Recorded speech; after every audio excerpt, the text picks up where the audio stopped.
This is the Cowboy State Daily Morning Show with Jake. The new way Wyoming wakes up.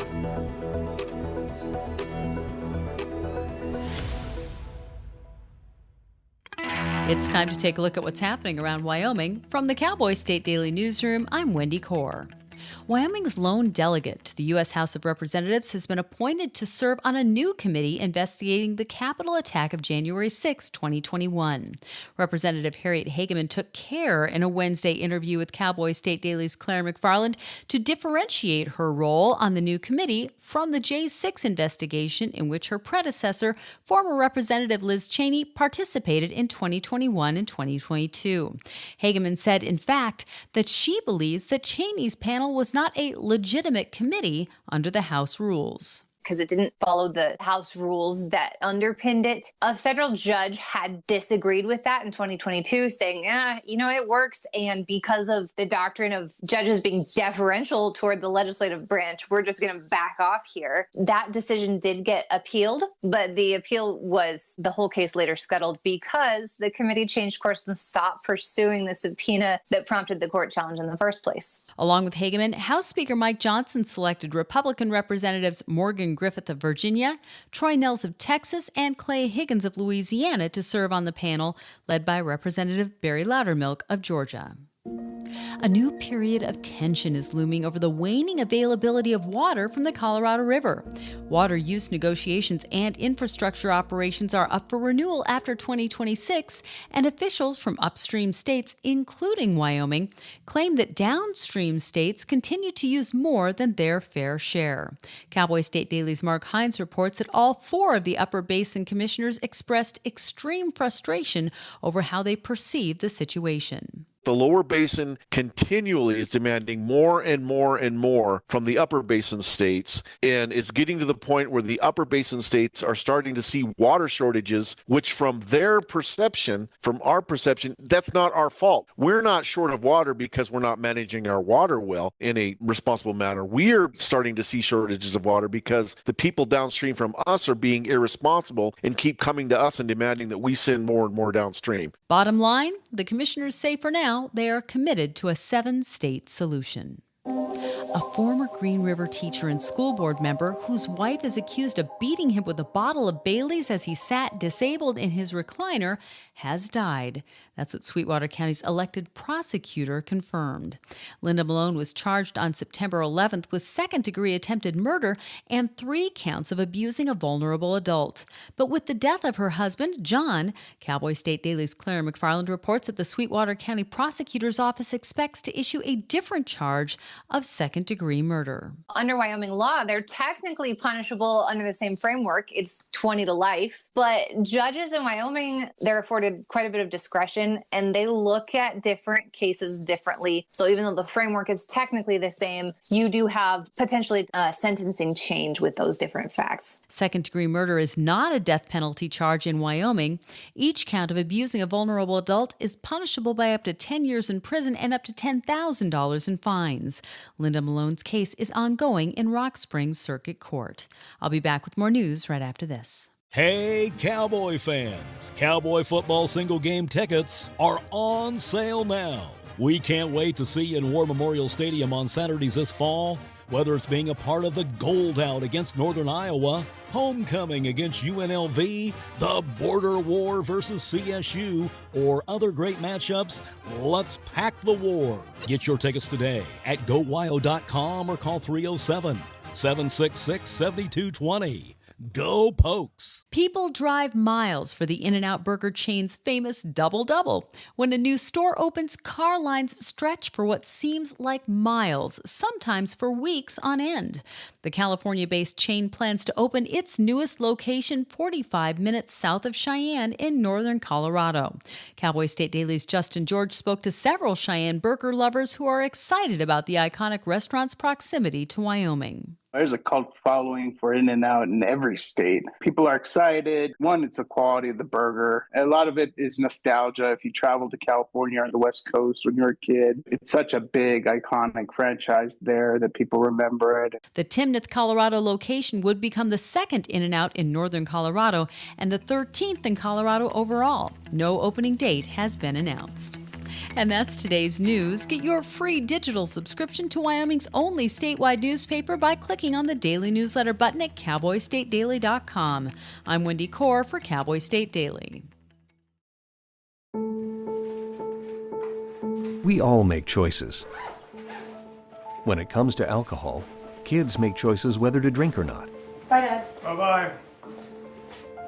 Remember, I'm going to Alex's party tonight and sleeping over. Have fun. Hey, have a seat for a second. Remind me about that party again? Alex is just And adults make choices whether to talk about it. That's true of parents and every other trusted adult in a kid's life. Kids want to know our expectations when it comes to alcohol and other drugs. They want guidance and honest answers to their questions. And it makes a difference when the message is consistent and part of everyday conversations. So talk with your kids and help lead them on a positive path. Because when you talk, they hear you. For more information about talking with your kids about underage use of alcohol and other drugs, visit underagedrinking.samhsa.gov.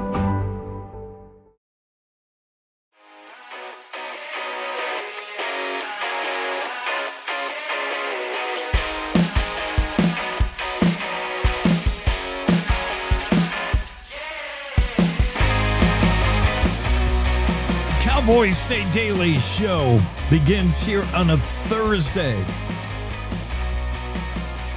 Bad news. People still fighting over Charlie Kirk, and it's not even about Charlie Kirk anymore. This just highlights how we like to talk to each other lately. We got Mace versus what's her face from Somalia.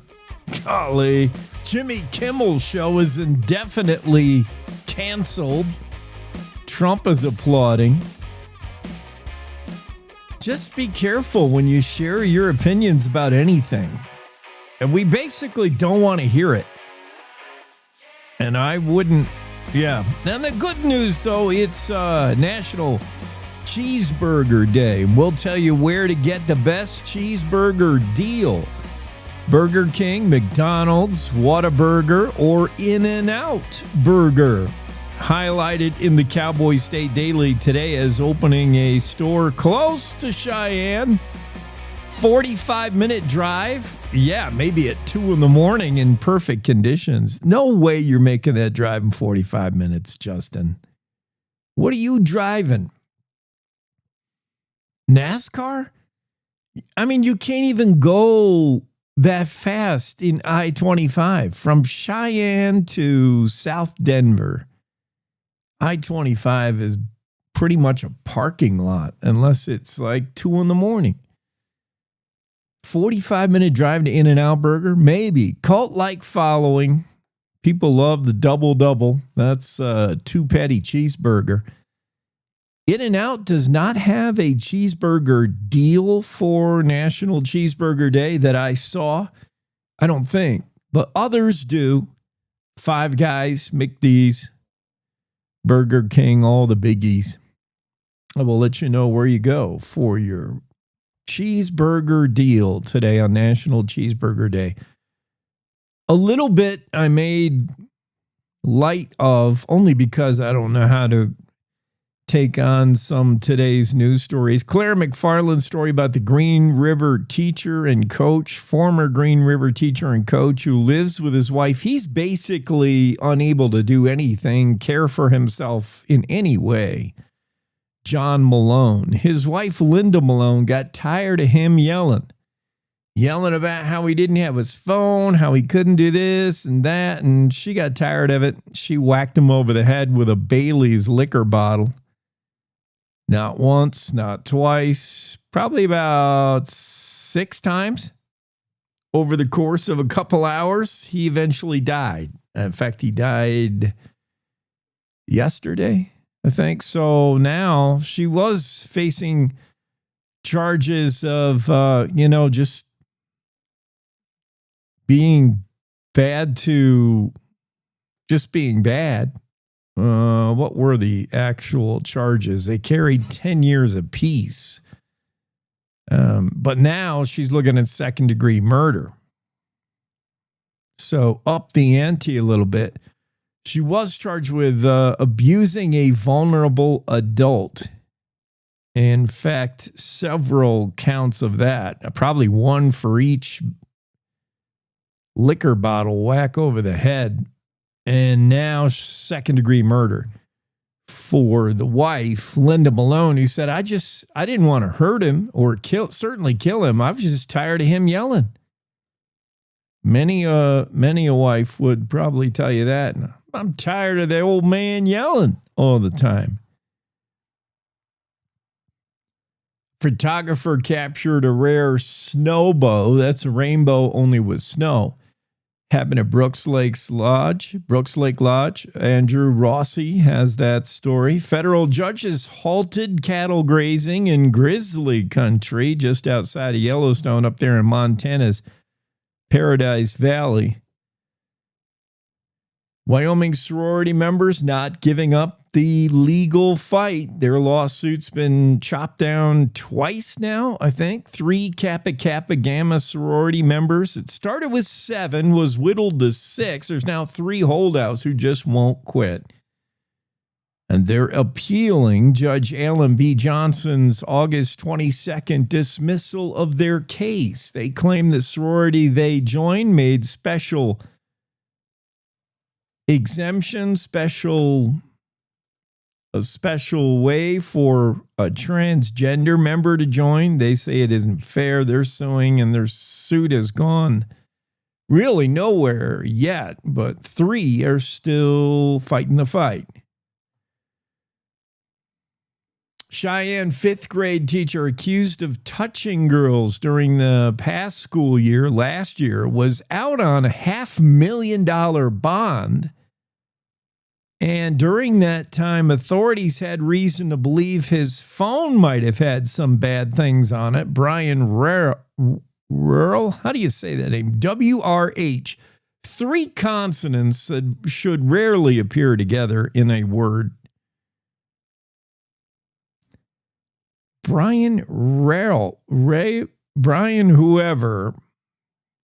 Perv, allegedly charged July 21st with 9 counts of second-degree sexual abuse of minors, 7 counts of third-degree.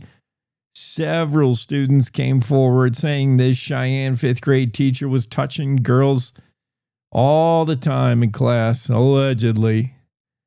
Out on bond, $500,000 bond, and cops said, let's get a warrant to look at his phone. And guess what? We're going to add 9 more counts, possession of child pornography on the phone. And he's back in jail.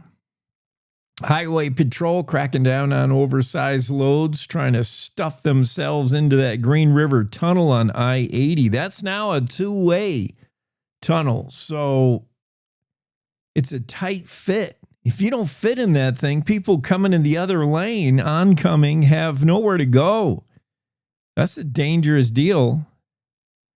Highway Patrol's noted an increase in the frequency in which truckers try to drive their oversized loads through the Green River Tunnel. These stories and much more. We have tons of special guests today.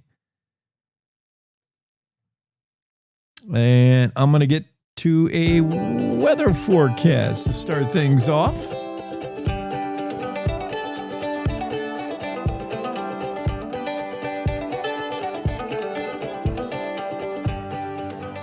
Looks like this. Things improving around the state. Definitely a soaker yesterday. In Casper, much better today. Becoming sunny.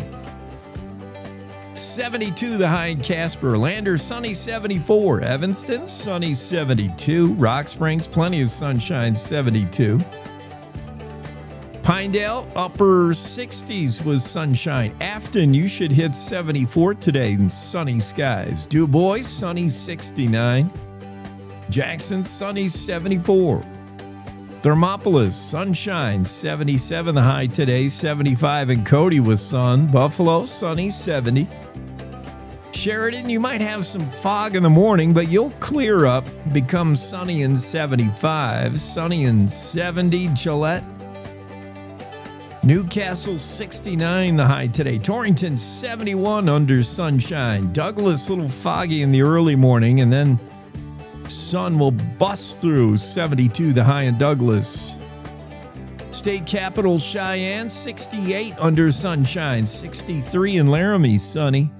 And sunny and 68 in Rawlins. Tons of special guests today. We're going to have a busy morning. Of course, it's a Thursday, so there's Ask Abby. And I know Abby's never up this early, so I love to give this sneak preview. Abby, we're going to ask you about wedding trivia and brand trivia, brand names like, Coke or famous brand names, weddings and brands. If you want to brush up, study up, do some last minute cramming, there you go. But it's falling on, not deaf ears, but it's falling on sleeping ears. As Abby is certainly not awake this early. Who is watching, much less going to this and being the studio audience in The View? I mean, Jimmy Kimmel just got suspended by ABC. We'll talk about that. After Stephen Colbert got just yanked all together,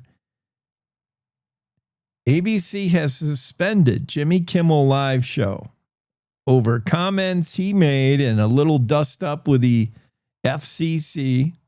The FCC said, we can do this the easy way or the hard way.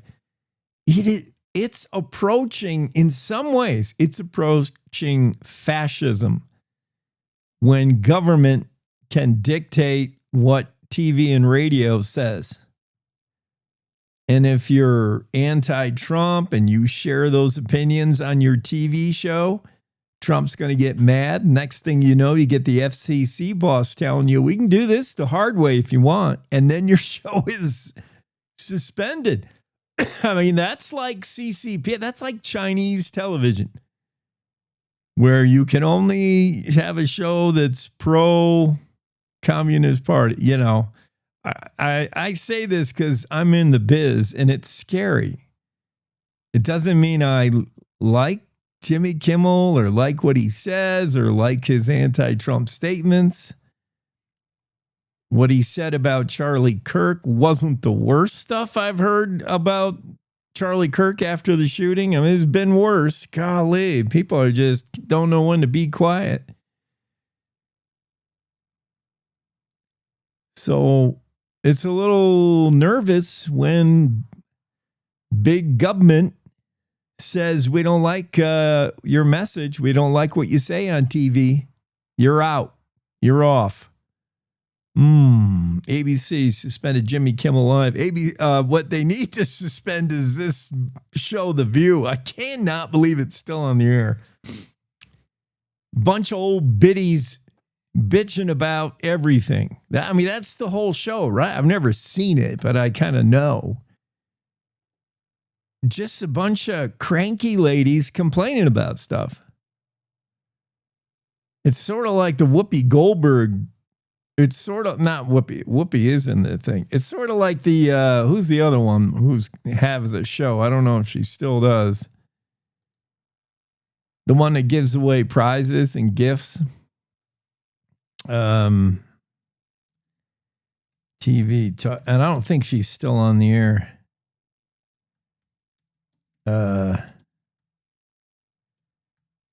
TV show gives away gifts. Oprah. Yeah. Duh. Is Oprah still on? The View reminds me of Oprah with just more women, more complaining, and less gifts and less giveaways. Whoopi Goldberg. They talked about their hot topic the other day was declining trust in vaccines. You know, the whole RFK Jr. thing. RFK Jr. is not sure about vaccines. Whether it's the flu vaccine or the COVID or even those being vaxxed when you're a kid, we're exposed to the needle some 24 times in our life for vaccines. Now, some are beneficial, I think everybody would agree. For instance, the vaccination for polio is effective, permanent, trusted, tested. You get it once, and that's it. You don't get polio. And you don't want to get polio.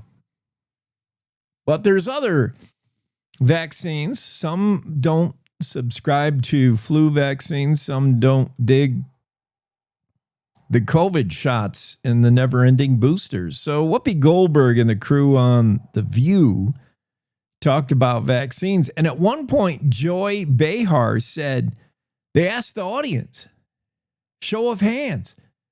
Whoopi said, who here is vaccinated? And in the studio audience of The View, predictably, every hand went up. Who here? And it wasn't clear who the vaccination was, what they were talking about. There's tons of vaccinations. Well, not tons. There's, as I said, I think as a kid, by the time you reach adulthood, you're vaccinated like 20-something times. Somebody's going to stick a needle in you.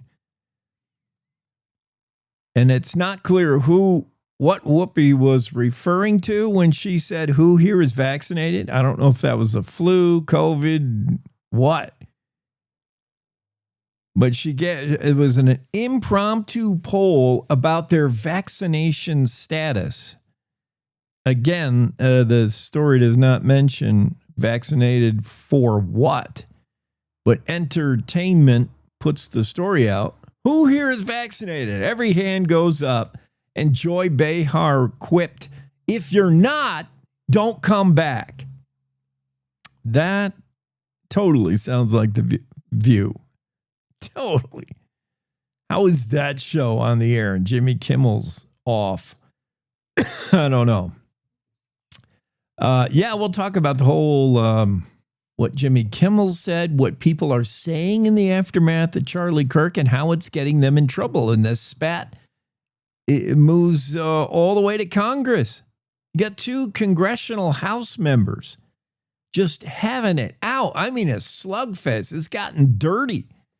It's gotten nasty and embarrassing. 2 representatives in the House just going at it. Back and forth over Charlie Kirk. It started with Charlie Kirk, and now it's obvious these 2 representatives do not like each other.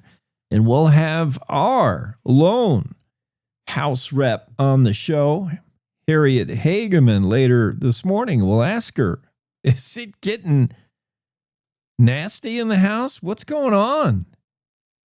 I think, the whole country needs to learn how to play nice in the sandbox, but Congress is not leading the way with their actions.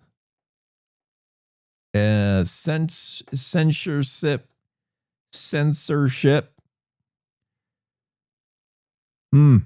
Yeah, we'll get into that and a bunch of other stuff. Cowboy State Daily. Who gets to use the Colorado River? Too many downstaters, Arizona, Nevada, California. We're looking at you. They want too much water. Doesn't leave the upper staters with enough. Might have to look at that whole 1922 Colorado River Compact again and redraw that up. The fight over water continues. Mark Hines has that story, and we'll hit on that in just a bit. First, our first break of the day. Cowboy State Daily radio show continues after this. Wyoming is a big state. There's so much ground to cover, so many stories to tell. But the Cowboy State Daily News team is up to the challenge. I'm Wendy Core, host of Cowboy State Daily Video News. Whether it's politics in Cheyenne, energy issues in the Powder River Basin, or grizzlies in Yellowstone, our talented crew of experienced journalists are out there finding and telling the stories that matter. What's the best restaurant in DuBois? Renee Jean checks it out. What's the most recent Supreme Court decision mean to our everyday lives? Claire McFarland explains. How is the upcoming elk hunting season shaping up? Mark Hines lets us know.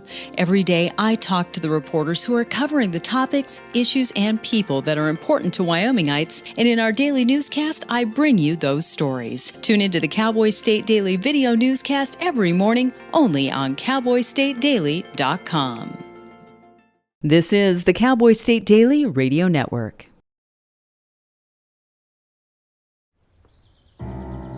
Hi. I'm your retirement fear. But don't be scared. You're still in pre-retirement. Does that mean I have more time to plan? Precisely. Here, this is pretirement.org. Retirement savings options? Potential tax breaks. Ooh, This isn't scary. I'm doing it. you got this. Visit thisispretirement.org for free resources to help you customize your action plan.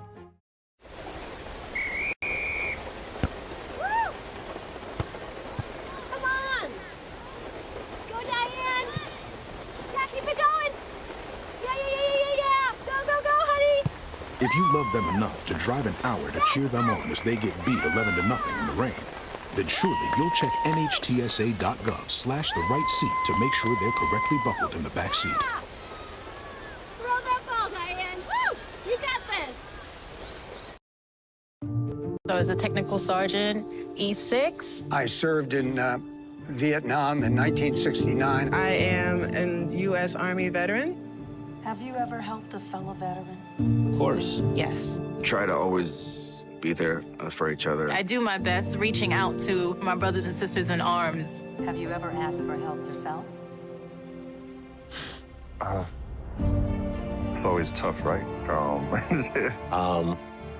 I can't say that I have. I mean, If you don't have someone to kind of help you guide those thoughts, it can be really bad. Eventually, you just can't deal with it on your own.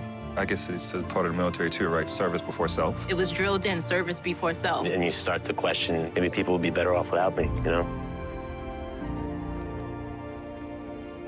When you realize that you're not alone, once you take that first step, there's so much support.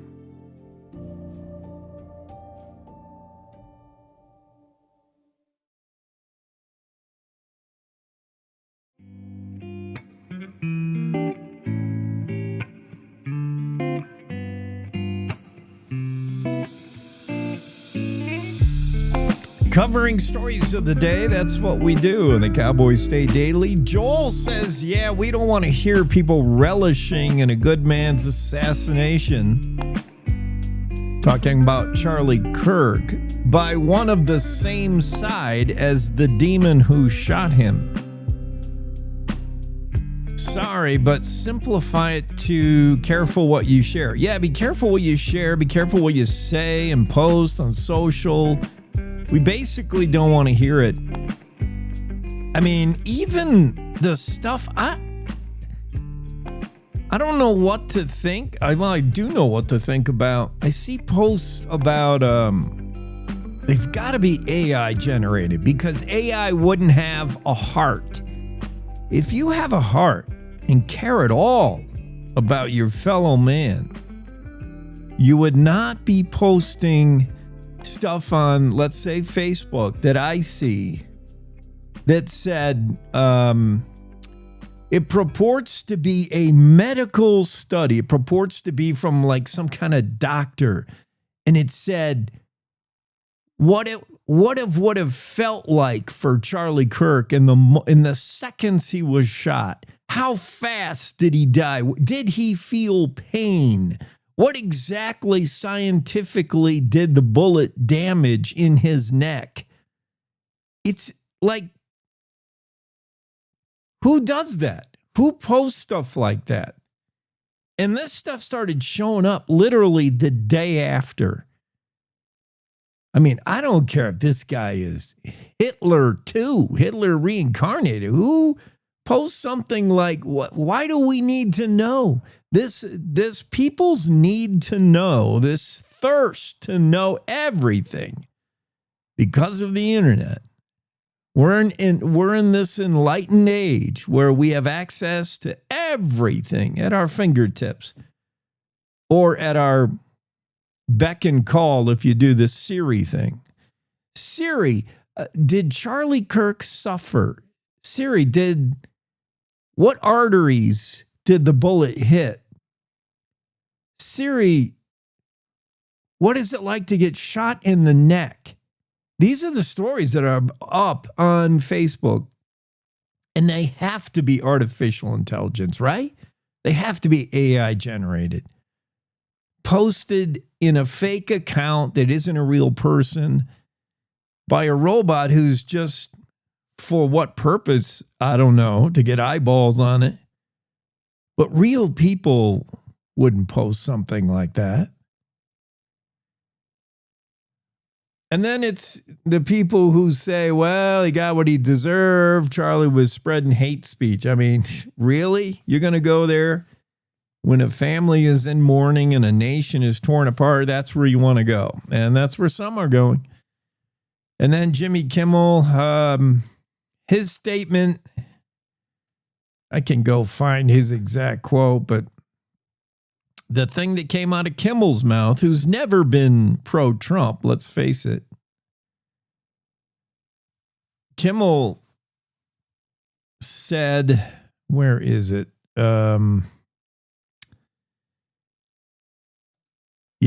Trump's been after Kimmel for a while. President Trump first was looking at other shows, and then I think Trump's quote on the Jimmy Kimmel Live show was the following. Kimmel, a Trump critic, shortly after CBS announced Stephen Colbert's cancellation, The Late Show with Stephen Colbert, Trump predicted next up will be the even less talented Jimmy Kimmel. President Trump got that right on. Trump later commended ABC for pulling Kimmel off the air yesterday. Congratulations to ABC for finally having the courage to do what had to be done, President Trump wrote in his Truth Social in a post. ABC did it abruptly. Like they were in the middle of planning the next show. They were having the guests, the A-lister Hollywood guests who's going to be on tonight, and they had to call him and tell him the show's off the air. They say it's not permanently canceled. They're calling it a suspended with no time limit.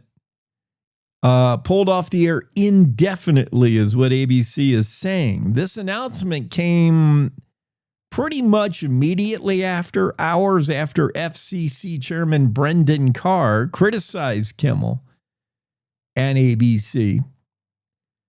FCC Chair Brendan Carr said, we can do this the easy way or the hard way. And it all stems from a long-standing anti-Trump Jimmy Kimmel. Let's face it, he's never been.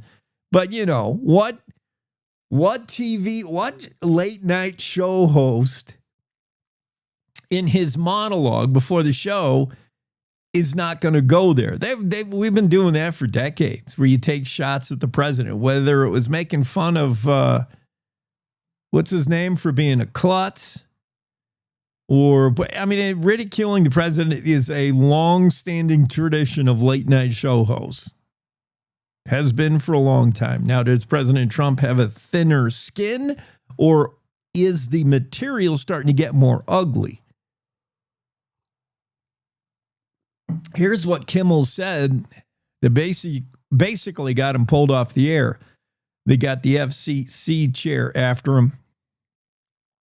Kimmel said regarding the Charlie Kirk assassination, he said the MAGA gang is desperately trying to characterize this kid who murdered Charlie Kirk as anything other than one of them. and doing everything they can to score political points from it. Kimmel continued, in between the finger pointing, there was grieving.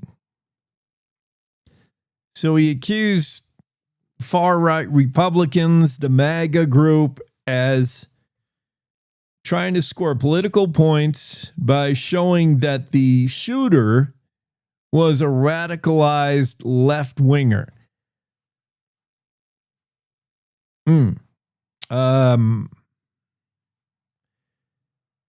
Yeah, I mean, it was any comment you make in the aftermath that isn't, I'm praying for the family, I'm thinking of the family, this is terrible, nobody deserves to get shot. That's your statement. That's your publicist will tell you that's your statement. Anything else, shut up.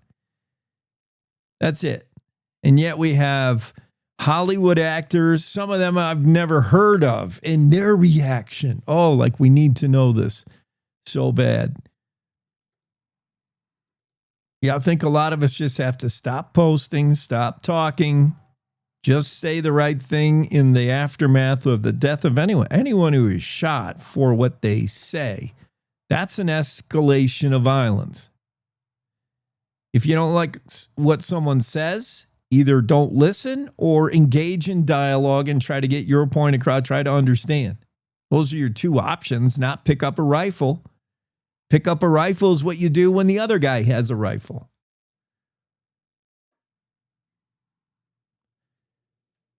Yeah, we're going to, and nobody's doing it right. Whether you got a TV show like Jimmy Kimmel or whether you're in Congress.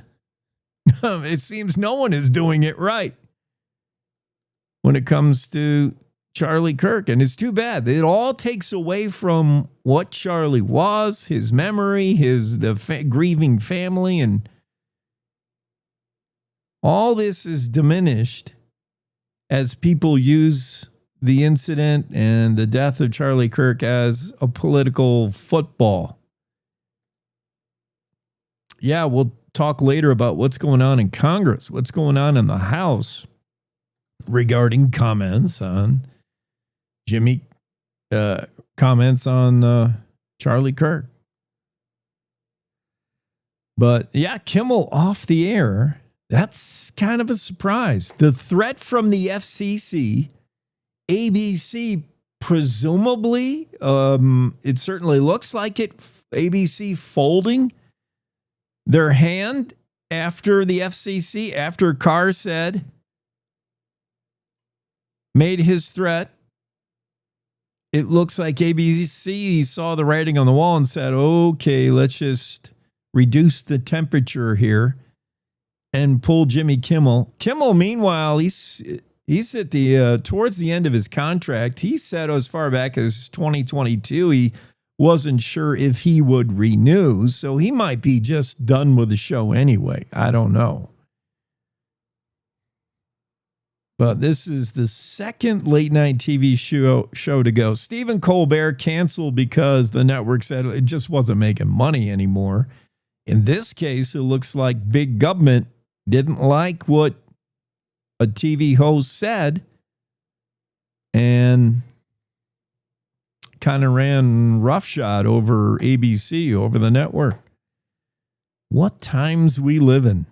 Can't remember anything like this ever happening. Interesting. It is National Cheeseburger Day. That's good news. You want some uplifting news? Enjoy a cheeseburger today. Thursday, September 18th, National Cheeseburger Day. If you head to a BK, you can have it your way. Burger King customers who order on the app can redeem a free cheeseburger with a purchase of $1 or greater. So you spend $1 or more at Burger King and they'll give you a free cheeseburger. Here you go. That's pretty nice. What about Carl's Jr.? I don't know we have any in Wyoming. Maybe. Half price Western cheeseburgers available on the app with the purchase of a large beverage. So you're going to have to somehow choke down a large Coke and you'll get a half price Western cheeseburger at Carl's Jr. Jack in the Box, they're going to celebrate all week long with deals on cheeseburgers. The Smashed Jack will be just $5 in store. McDonald's, the Golden Arch customers who order on the app will get a 50-cent double cheeseburger. That's not a bad deal. How about Smash Burger? I like those guys. Smash Burger promotion for customers to get any single Smash Burger for just $4.99 today only. I don't know what their Smash Burger normally is, but that's a $5 Smash Burger. It must be special. Ruby Tuesday offering guests its signature Smash Burger starting at just $8.99 today and today only. And at Whataburger, the regional burger chain, offering free fries or onion rings with anyone who purchases the number 5 bacon and cheese Whataburger today. National Cheeseburger Day. Those are some of the deals. Don't know if they're offering any kind of deal at the new In-N-Out Burger. It's not open yet, but In-N-Out did announce it'll be opening a new franchise not too far from Cheyenne, depending on how fast you drive. People, cult following In-N-Out Burger, California-based chain. I've had In-N-Out Burger, pretty darn good. I'm a fan. I stand In-N-Out. They got some Colorado. No franchise is in Wyoming, but they do have Colorado locations, and they will have a new one slated for the new subdivision in Timnath, Colorado. That's hard to say. Basically northern Denver. I love how they try to give the communities their own name. Cherry Creek, Timnath. It's just Denver. The greater Denver metropolitan area. North Denver, Timnath, Colorado. It's about 47 miles from Cheyenne. And there's certain days during rush hour that trip's about 2.5 hours.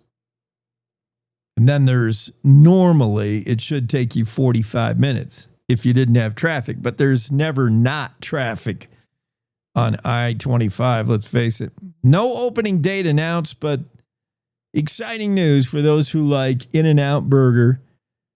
There'll be a new one in Timnath,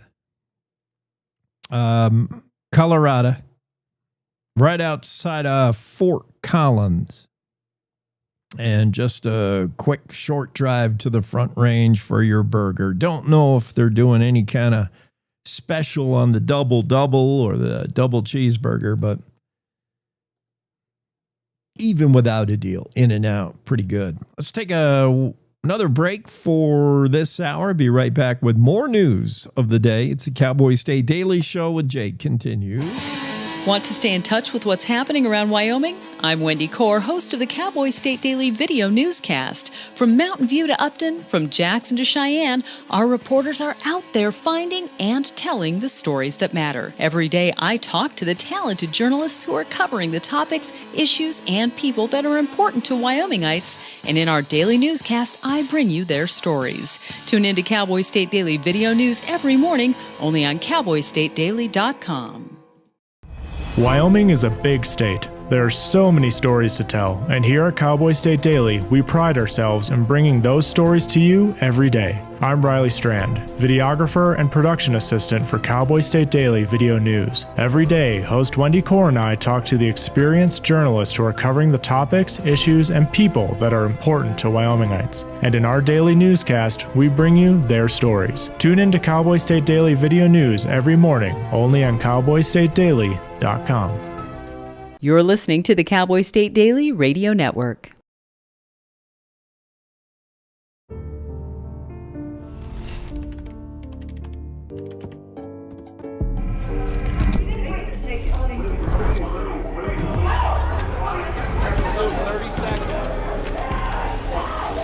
I'm an ex-drug dealer, and I'll be your sub today.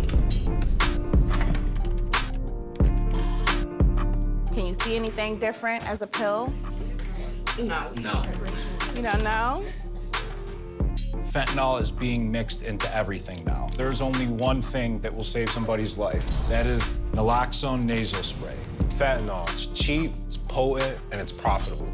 Why would drug dealers put a lethal dose of fentanyl in drugs if they know it's so harmful? Really just all about the money. I just didn't realize that one pill could change your whole life. More kitchen now.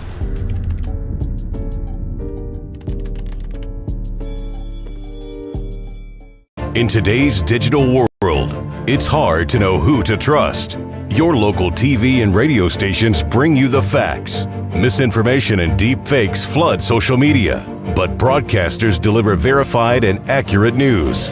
For news, emergency updates, sports, and entertainment, turn to your local stations. Text TV to 52886 and urge Congress to support the vital local journalism broadcasters provide. Did you hear? Todd's in the hospital. Who's Todd? He got a collapsed lung from vaping. He thought it was cool. Not cool. Promise you won't vape, Emma. It can lead to a lifelong addiction, and we can't be friends if your lungs collapse.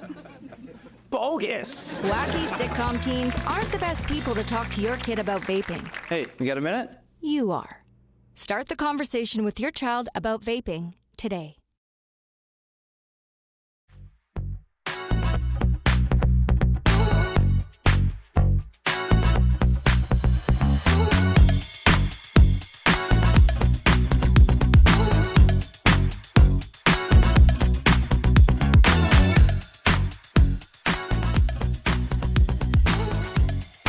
Representative Harriet Hageman says her new J6 committee is legit. Liz Cheney's was not. Here we go again. Another committee to study what went on, what went wrong in the Capitol attack of January 6, 2021. Note the year. Yes, 2021. We are in, let me check my smartwatch, 2025. 4 years ago, 4.5.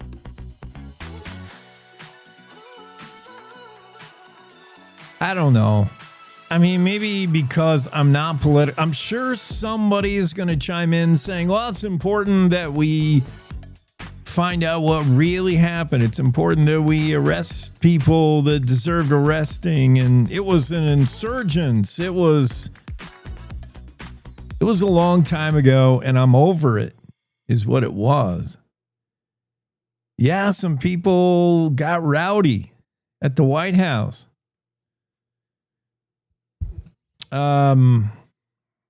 We had a committee investigate it. We arrested a whole mess of people, then we let them out when the president changed. Liz Cheney's committee, was it flawed? Yeah, probably. She had an agenda, it appears. So should we take a new, honest look at the Capitol attack of January 6, 2021? Representative Harriet Hageman believes so. So we'll talk to her today. Just so happens she's regularly scheduled for this day, Thursday, so that's good news. I'll ask Representative Hageman what's different about this panel over the last one. Obviously, Liz Cheney, the difference, but yeah. Her predecessor, who ran the J6 investigation for a span of over a year. I mean, first and foremost, Representative Hageman says Cheney's panel was not legitimate. Not a legitimate committee under House rules. So, reason to believe it shouldn't even have been formed, but this panel legitimate, and mostly from what I understand, and again, we will talk to the Congresswoman, but mostly from what I understand, this new J6 panel wants to look at a bigger picture of what can we do better broad terms for like, how can something like this even happen in the nation's capital? Hageman said she's seen video, things that just don't make sense to her, including the still unsolved mystery of why there were 2 bombs placed outside the Democratic and Republican national headquarters the day before the riots. There's some questions that still need answers. And bigger picture, there's, in the words of Harriet Hageman, there's questions of like, how do we button it up? How do we tighten it up? This can't happen again. How did it happen and how do we fix it?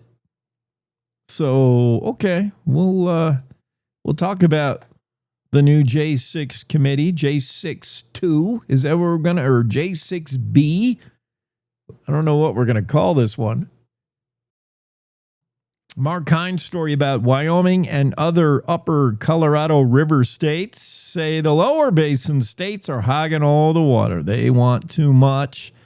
They're too thirsty down there in the lower basin states, Arizona, Nevada, California. The upper Colorado River Basin states, Wyoming, number 1.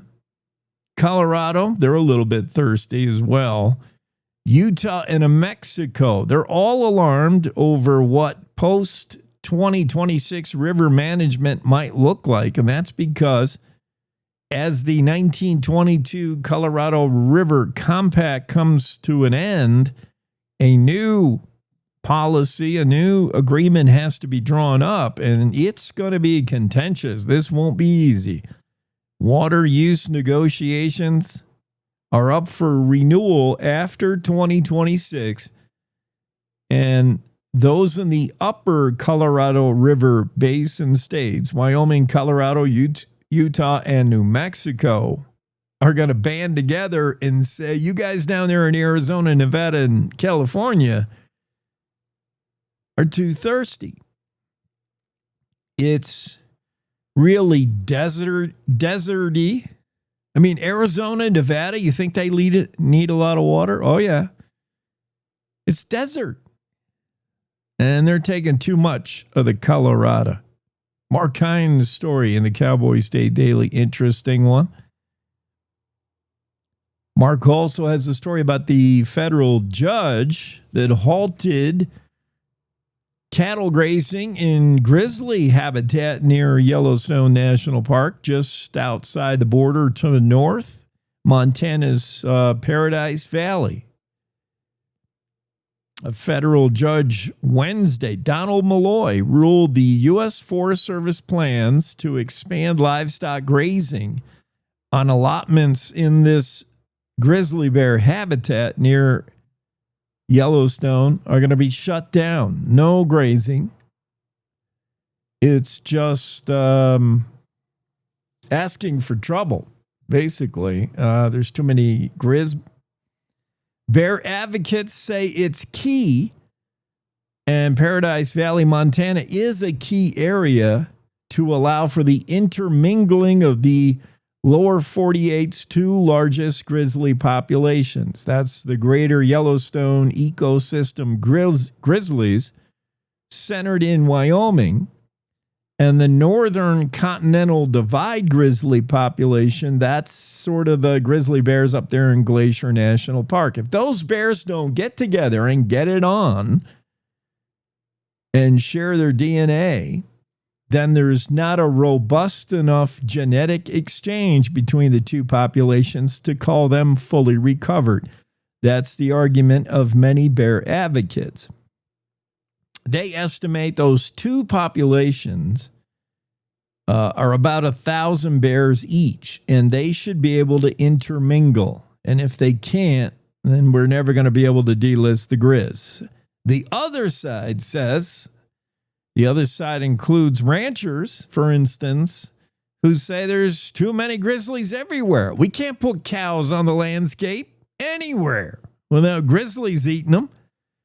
The stance taken by the Montana Stock Growers Association, Rayleigh Honeycutt told Cowboy State Daily stock growers disappointed with Malloy's decision. Grizzly bear populations, especially in the greater Yellowstone ecosystem, are recovered and far exceed recovery goals, said Rayleigh Honeycutt, representing Montana stock growers. Honeycutt added, cattle producers are losing grazing allotments because of this, even though the population is recovered and thriving. And so it continues. It's not how many grizzly bears. It seems like the goalposts get moved all the time. What constitutes a recovered species? Have we done enough to say the grizzly bear is no longer in danger? Now that the grizzly bears are everywhere, they're into your honey hive operation. And later today, by the way, we'll talk to an expert who will tell you how to protect your hives. A lot of people like to do, some backyard honey. That's becoming really popular. It's sort of today's chicken farming. Remember when chickens were all the rage and then people figured out chickens are a pain in the butt and they're dumb and they're smelly. And despite how many eggs you get from them, it's not worth it. I know a lot of people were all excited to keep a chicken coop in the backyard in Wyoming and do like this sustainable thing. And I know a majority of those people, after doing it, found out the realities of chicken ranching. And it's not that fun. You got to go out and feed the chickens like twice a day. Chickens don't like it cold, so you got to heat their little chicken coop. I mean, keeping chickens is maybe more than you thought it was going to be.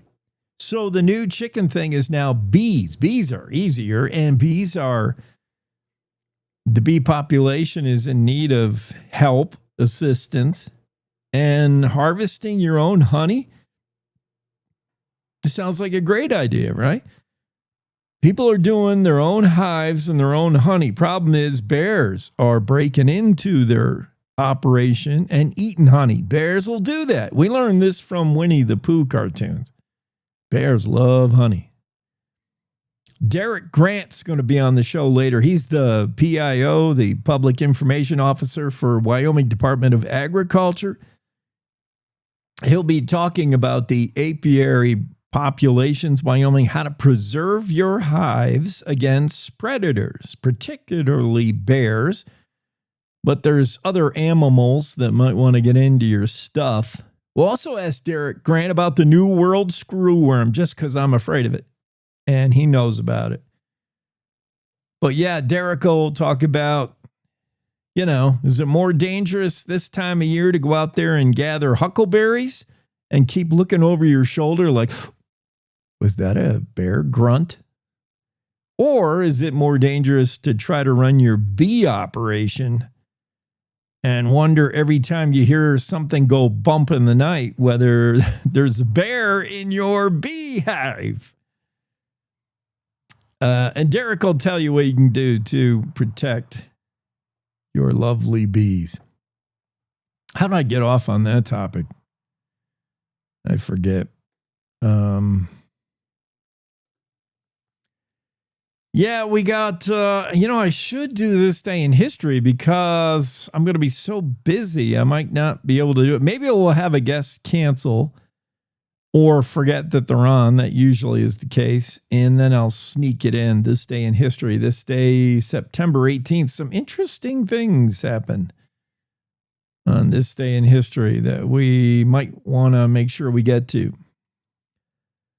David Madison's story that we didn't get to yesterday, interesting. Campbell County commissioners, they're the ones thinking about whether to do that bar none radiant nuclear project. It will mean, and the most contentious piece of it is, it will mean Radiant has to bury the spent nuclear fuel on site. And that's got people real edgy in bar none. And Campbell County commissioners were thinking about just, instead of them making the call and whether to invite Radiant to set up operations in bar none, they may put it to a vote of the people. So you folks in Campbell County, We had one representative, state lawmaker, saying 70-something% of his constituents did not want radiance. So we might find out if that's an accurate number. That may go to vote. That'll be very interesting. Commissioner Jerry Means is considering whether to put it on a ballot resolution to decide whether they want nuclear in bar none in Campbell County. A lot of interesting stories to get to as the Cowboy State Daily Show rolls along on this Thursday. Top of the hour news break for our radio affiliates. We'll see you on the other side of that. Stay there.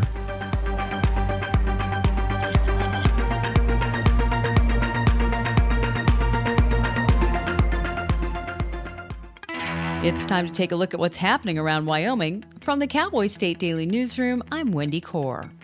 Wyoming Highway Patrol officials say they're cracking down on truck drivers who continue to bring oversized loads through the Green River Tunnel in the wake of a deadly crash there earlier this year.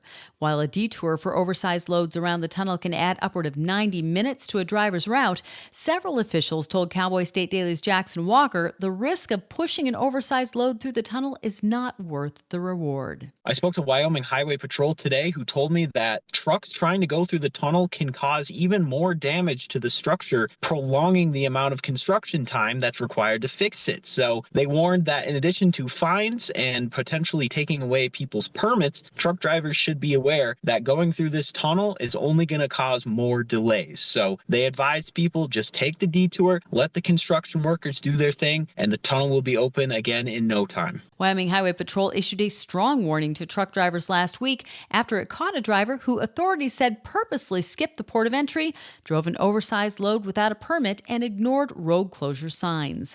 Those violations amounted to more than $800 in fines. A Cheyenne 5th grade teacher accused of sexually touching young female students throughout the 2024-25 school year is back in jail after being released on bond prior because police say they also found child sex content on his phone.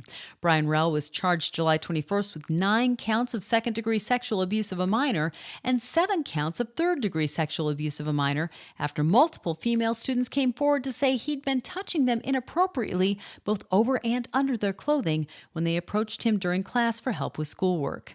Now Cowboy State Daily's Claire McFarland reports that Cheyenne police rearrested Rell on Tuesday on new charges. We broke this story on Brian Rell when he was originally arrested in late July, charged shortly thereafter, where he is accused of touching these girls. He had pleaded not guilty and bonded out by a surety bond. And the Cheyenne Police Department actually reported Wednesday, oh, he's back in, because while we were investigating, we went through his phone and found child sex abuse material, which laymen call child porn. If convicted, Rell faces up to a maximum of 285 years in prison. He's pleaded not guilty. A federal judge on Wednesday has shut down the U.S. Forest Service plans to expand livestock grazing on allotments in grizzly bear habitat in Montana's Paradise Valley near Yellowstone National Park. Cowboy State Daily's Mark Hines reports that while bear advocates say that's a key area for the intermingling of the lower 48's 2 largest grizzly populations, others argue that the sheer number of bears exceeds population recovery goals that were set after grizzlies in the lower 48 were placed under the Endangered Species Act protection in the 1970s. From the bear advocates' point of view, that's kind of a vital area where you have some genetic exchanges going on between the 2 large populations or subpopulations of grizzlies that we have, which is the greater Yellowstone ecosystem grizzlies. Our bears here in Wyoming belong to that subpopulation. The stock growers were disappointed with Judge Malloy's decision on Wednesday, saying that cattle producers are losing grazing allotments because of this, even though the population, they say, is recovered and thriving. I'll be back with more news right after this. Hey, Cowboy fans! Cowboy football single game tickets are on sale now. We can't wait to see you in War Memorial Stadium on Saturdays this fall. Whether it's being a part of the Gold Out against Northern Iowa, Homecoming against UNLV, the Border War versus CSU, or other great matchups, let's pack the war. Get your tickets today at GoWyo.com or call 307-766-7220. Go Pokes! A brilliantly colored snowbow appeared during a Monday evening snowstorm at the Brooks Lake Lodge in Wyoming's Wind River Mountains. Cowboy State Daily's Andrew Rossi reports that snowbows are the same phenomenon as rainbows, but they're much rarer and harder to see and photograph. A snowbow is a rainbow. In technical terms, it's the same phenomenon. It's light being reflected through the crystals in water droplets with the light spectrum. They are rarer and more unusual because snow tends not to be reflective. As it freezes, the snowflakes condense and they don't reflect a lot of light. So it usually only happens during a wet snowstorm that's patchy where the sun can still shine through. Rainbows aren't impossible during winter, but they're much rarer because snowflakes don't reflect nearly as well as raindrops. And that's today's news. Get your free digital subscription to Wyoming's only statewide newspaper by clicking on the daily newsletter button at cowboystatedaily.com. I'm Wendy Core for Cowboy State Daily. When it comes to making plans, you are the best. Those 9 months were also 273 days of planning. What about your daughter's first costume party? It was out of this world. And let's not forget those barbecues you plan in detail for your family and your more vegetarian by the day best friends. That surprise party for your parents' golden anniversary? You get the golden planning. The same way you plan each detail for those moments, start planning to protect you and your loved ones from a natural disaster. Sign up for local weather and emergency alerts. Prepare an emergency kit and make a family communications plan. Protecting your family is the best plan you can make.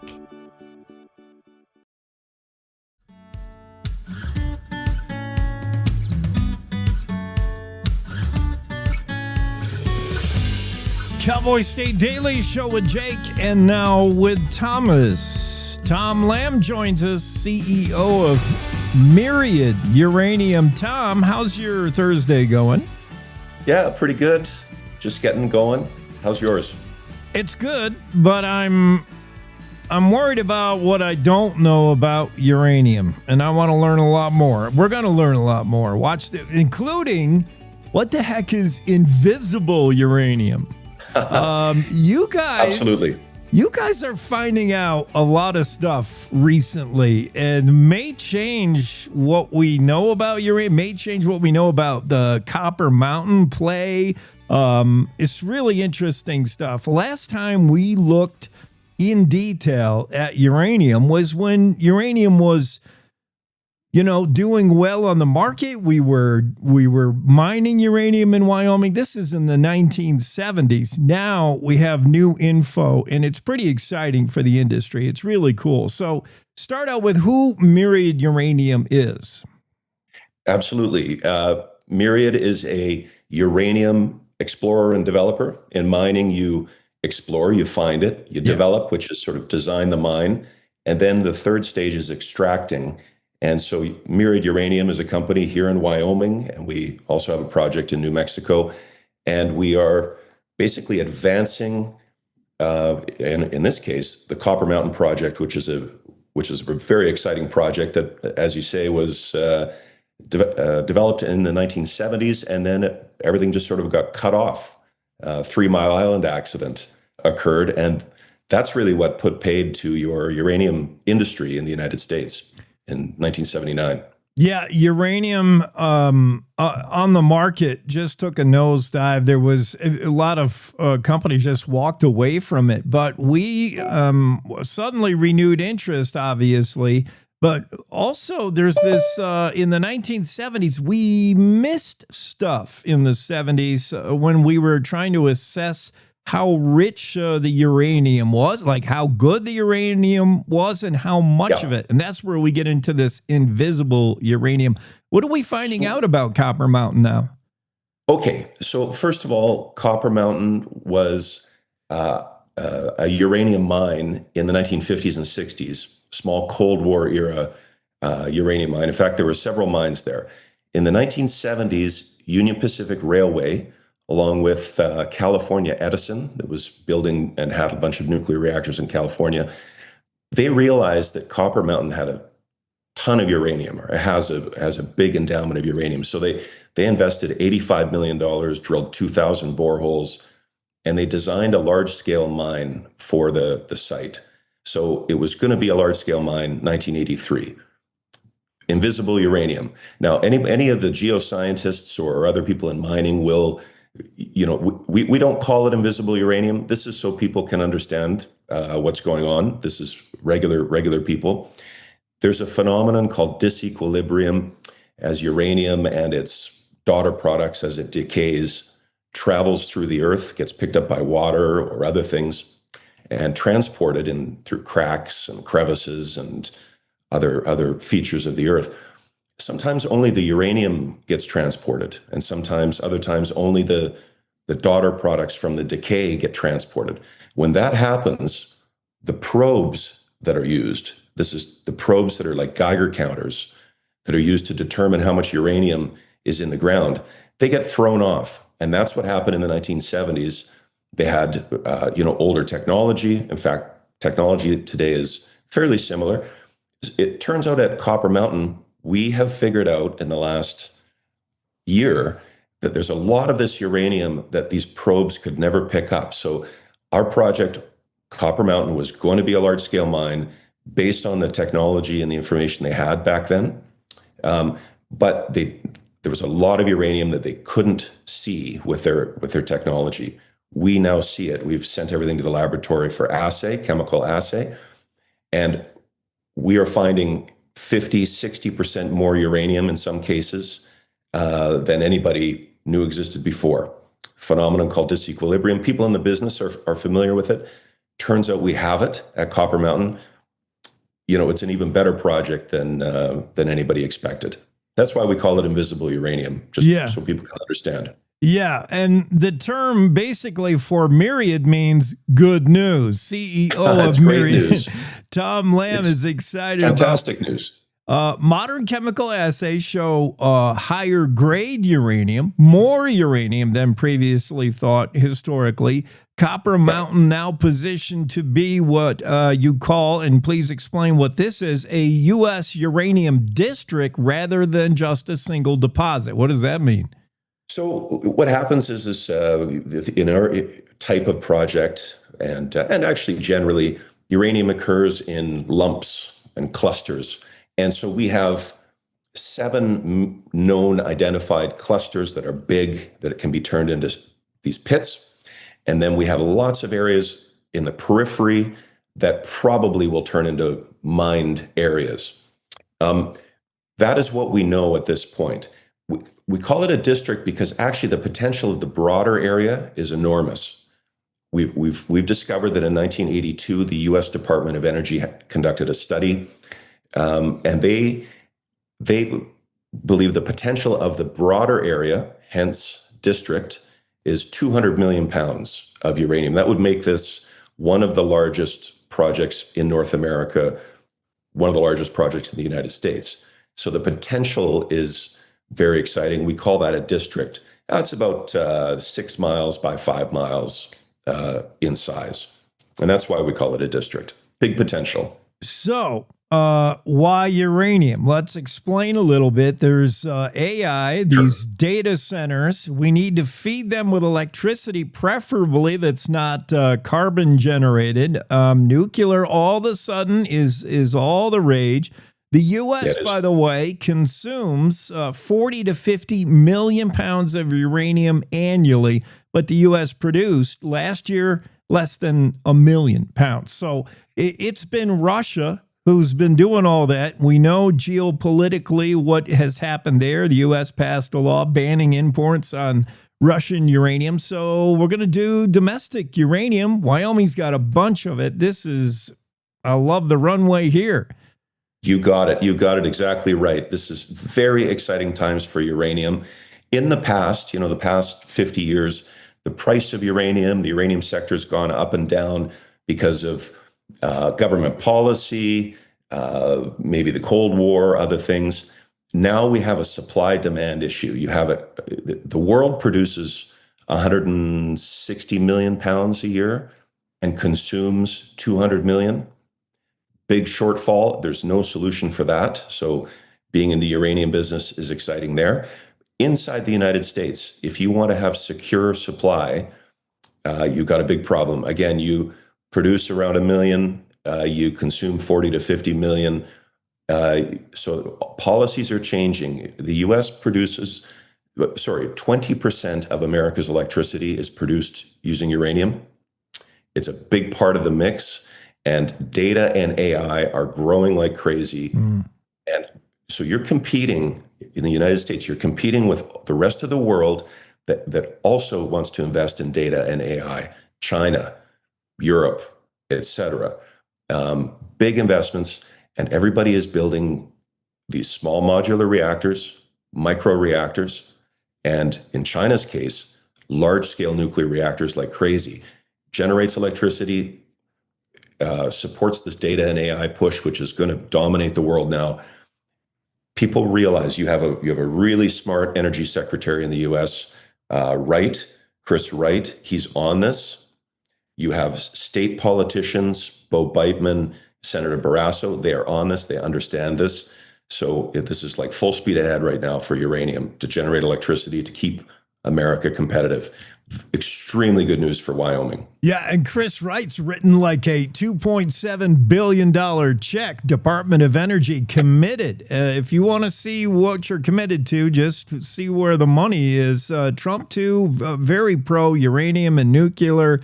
This week, the U.S. announced it'll likely create a strategic uranium reserve. What does that mean? Is that positive news as well?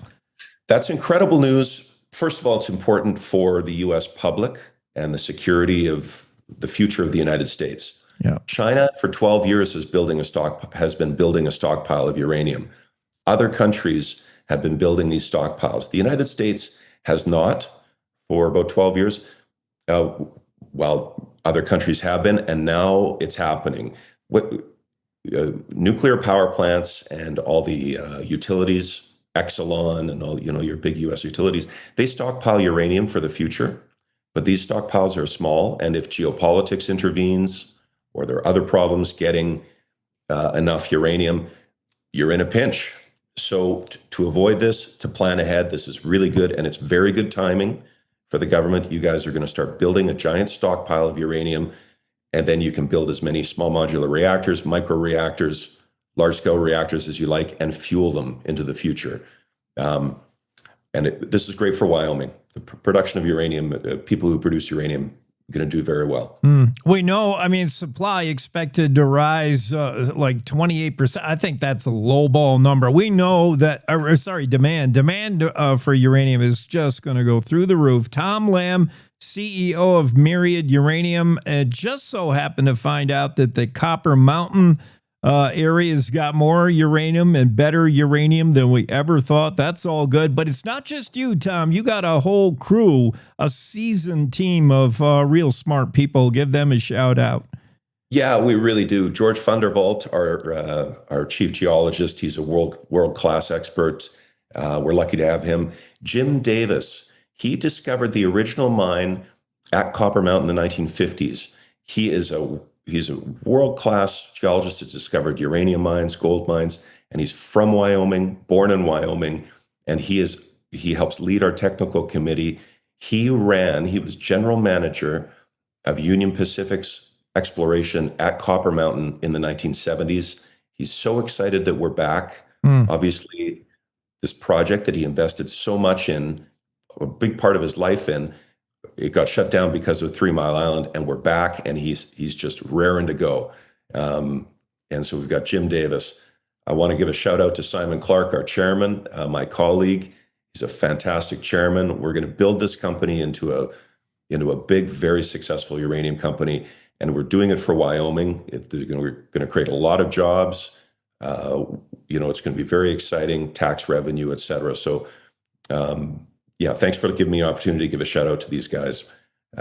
We've been a fantastic team. What it must be like for Jim Davis, who was there in the 70s, Union Pacific days, 2,000 drill holes, 6-pit mine operation. It looked like a big thing getting ready to roar, and it did. and then it went away, and now he gets to see it come back even harder. I love it.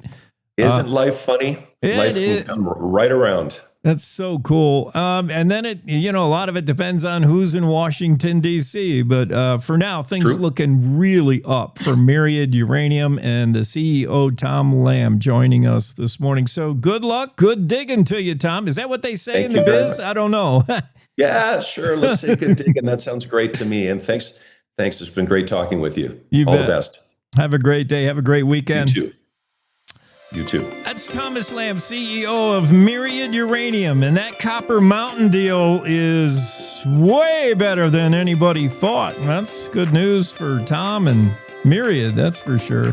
Let's get right back into the Zoom room, get our weather guy in here, Don Day. Tom, I'm going to knock you out, and we're gonna do weather. The weather looks really good for the state. And the uranium market looks really good for the state. Don, come on in and join us. The day weather forecast. I love what I'm seeing. It's going to be summer hanging on, sort of. What do you think, Don? I'd say a little more fall than summer. Oh. I mean, it's just textbook awesome September weather coming. Yeah. I took like a whole 15 minutes of when I'm not working, that's a long time for me to not be working. Sat out on the deck yesterday in the sun reading a book, and I was sweating. It was nice yesterday, and today even more so. Looks like the whole state finally... I know they got some much needed rain in Casper, but the sun's going to shine there. Sun's going to shine everywhere, looks like. Yeah, the only thing that is really coming up over the next 4 days is we have a little bit of moisture that's going to drift overhead this weekend for a few showers and thunderstorms, especially on Sunday. And we can blame Mario for that. What's Mario? You have not been tracking Tropical Storm Mario. I'm afraid not. Is that a potential hurricane? No, actually, it's no longer a tropical storm, but there was a tropical storm over the last few days that formed off the coast of Mexico. And it's one of these sneaky situations to where the remains of Mario have drifted into Southern California. So it's raining in Los Angeles this morning. They don't get a lot of September rain, but there are actually flood watches in effect for a good part of Southern California up into the Central Valley. And some of that moisture will work its way eastward over the state this weekend. So what I'm saying is it's going to be nice. It's going to be very comfortable with temperatures, nice, cool nights, comfortably warm days. But a little bit of thunderstorm activity Saturday and Sunday is going to pop up, especially over the mountains. So keep that in mind. And if it rains on you this weekend, it's because of Mario. Mario. It's not me, it's Mario. Just remember that. Okay, that's good to know. It's been, I know you're going to cite the law of averages, but it seems like it's been a really tumultuous weather calendar year. I don't know how we would measure, but like lots of tornadoes in places they don't normally happen. So I thought with all the extremes that we've seen in weather, and this is just me saying there's been extremes, and you'll say it all averages out probably. But I thought we would see like a real vicious hurricane season, and we really haven't, have we? No, but it's not over yet. And so we can go well and deep into October and still have hurricanes. But it has been a very benign hurricane season so far. But you always got to tread carefully because we've seen late season hurricane activity pick up before, and that could very well happen again. But it has been we had Aaron in the Atlantic. Yeah. We've got Gabriel now forming that is going to maybe become a hurricane, but it looks like it's going to be what we call a fish mixer, which is it's just going to go out and bother the fish and really not do much.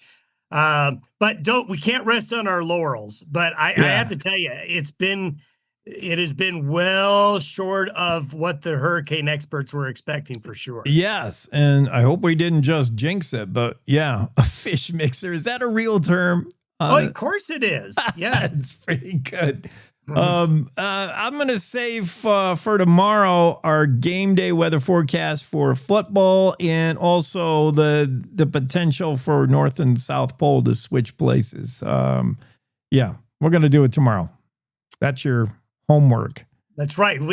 That game's like insane. It's like what, at 8:00 or something like that? Yeah, 8:15 Saturday night. So we're gonna need a micro cast for. Well, it is prime time. Prime time's there. So it is prime. Yeah, it's true. ESPN, because they're broadcasting that game, it's got a late start. So we're gonna yawn, stay up late, and if you're going to the game, we'll let you know whether you're gonna get rained on or what. Or how many layers to bring. Thanks, Don. Have a great day. You too. Day weather forecast. Tomorrow, Don Day will talk about what it's going to be like down there in Colorado when UW goes down to whip them Buffs. That's Saturday night that game takes place, but Don Day will tee up the weather for us tomorrow on the Cowboy State Daily Show. And we'll also have Don maybe pontificate about polar cap shifting. I think it's happening already. And I think it has happened historically where the North and South Pole switch places. What that does to life on Earth, you cannot overstate it enough. And I think it happens way faster than so-called lab scientists think. They think that the polar caps shift over thousands of years. I think it's happening now, and when it speeds up and really gets it can happen in like months. All right, maybe a few years. I don't know. We'll talk about that. It's crazy to think about it. We got to take a break because we got more guests ready to get in here soon. Cowboy State Daily Show continues after this real quick. The Seroptimists of Cody are inviting you to join them for their 17th annual Run for Hope, Saturday, October 4th. This 5K, 10K chip timed walk and run starts at the Rec Center at 9:30 a.m. with a kids race at 9. Proceeds support the Laney Cole Memorial Women's Cancer Fund. You can register for $35 in advance, $40 the day of the race. Discounted kids and student rates are available. You can register at Sunlight Sports in downtown Cody or online at runsignup.com. See you Saturday, October 4th for the Cody Seroptimist Run for Hope. This is the Cowboy State Daily Radio Network.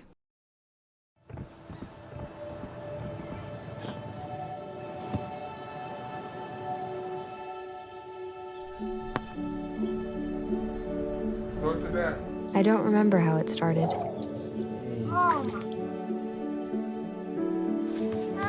Our back and forth.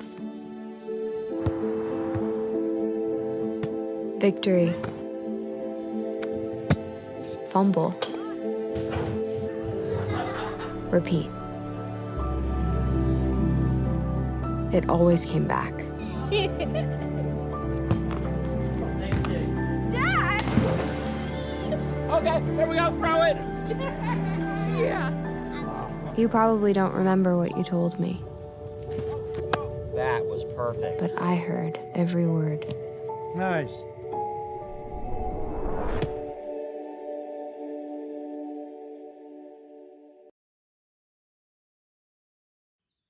Jason, let's go see your room.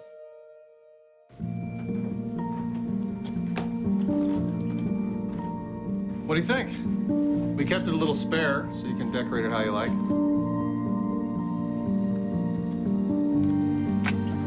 Dinner! Go. Excellent. Soccer is fun. Yeah, I saw you guys out there.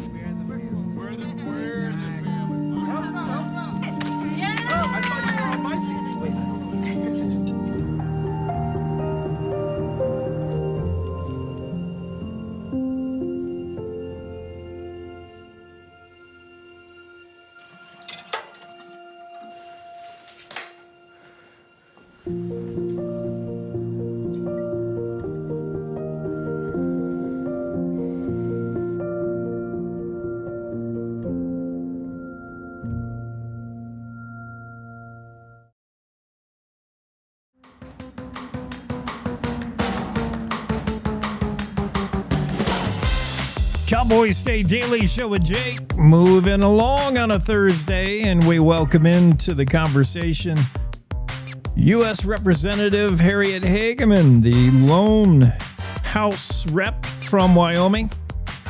And you're in the news today. You're often in the news. I want to talk about this new J6 committee. We're going to have to call it J6B, J62, I don't know, J6, the redo. Congresswoman, tell me about why the need to study again that the January 6, 2021 Capitol attack. I think we kind of know in hindsight, certainly, that Representative Liz Cheney had an agenda, had an angle on that. When she steered that committee, and how are we going to do it differently this time?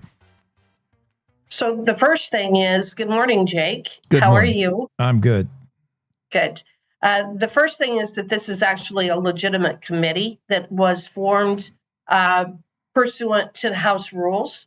By that, I mean that it was formed, put together, created by Mike Johnson.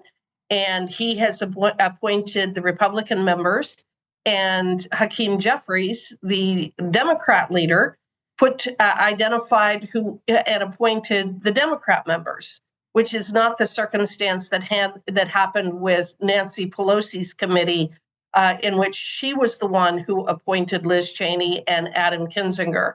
In fact, she not only ignored the wishes of Kevin McCarthy, who was the Republican leader at the time, she actually rejected the members that he identified and that he appointed to the committee, which, according to the rules, that committee was entirely illegitimate from the beginning. But let's set that aside for a moment. As you noted, there was an angle that committee was going to pursue, and they did. And there were several things that happened during that I think were real tragedies. What are we going to do? We're going to focus on the facts, and we're going to focus on things such as the pipe bombs. You know, to this day, we do not know who placed a pipe bomb near the RNC and near the DNC. I think that there are people who do know, but that information has not been shared with Congress or the American public. We also really do need to focus on the failures of security that day. This isn't a political witch hunt, but the reality is that there were some very serious failures from the security standpoint. And I'll just give you one example. And that is that President Trump did offer to bring in 10,000 National Guard. He requested 10,000 National Guard be available to come in and address things. Now, what his concern was Antifa. If you remember in the summer of 2020, all of the Antifa riots, what had happened in Portland, those various activities. So that's what he was concerned about. But he has to go through Nancy Pelosi and Muriel Bowser to do that, and they rejected it. So that information needs to be brought to light. And why did they reject it? Why did they not bring in the National Guard? Then the other thing that we know of, and again, we need to get to the bottom of this, when the National Guard was finally called a little after 1 o'clock in the afternoon, the other powers that be, and again, we don't know who was making this decision, they refused to allow the National Guard to come for several hours. So we need to find out what happened and why, and we need to look at it from a security standpoint so that something like this does not happen again. Yeah, and I appreciate that, because we didn't hear a whole lot of that first time around with the J6. It was more about, facial recognition. Who is this guy and how do we find him? It was not, the macro view of how can something like this happen in our nation's capital and how do we make it not happen anymore? Your experience as a trial attorney is going to be pretty good on these kind of committees. You're used to saying, where were you on the night of, I like that. Well, I think that's exactly right. And I think that's why Mike tapped me. We've got Troy Nels and Clay Higgins, both of whom have law enforcement background and history. I'm bringing the legal side to this. And I think that it's going to be a well-rounded group of people really to focus on the facts. And that's what we want to do. Representative Harriet Hageman talking with us, House member. We just had a big, a continuation of a dust up. I don't want to drag you into it, Representative Hageman, but what is going on with Nancy Mace and Ian Omar? Are they just getting ugly on social? And it's just the aftermath of the Charlie Kirk assassination. I mean, talk a little bit about the Charlie Kirk, what it means to America, and why did this get us all fighting again? This is horrible what we're seeing going on between Mace and Omar. So I stay away from that, as you probably would expect. I don't engage in that kind of behavior, and I'm not familiar with some of the things that may have happened later last evening or today. I will focus on Charlie. Charlie was a friend of mine. I've known Charlie for quite a few years. I spoke a couple of times at Turning Point USA events down in Phoenix, Arizona, when they had their big get-together in December of each year.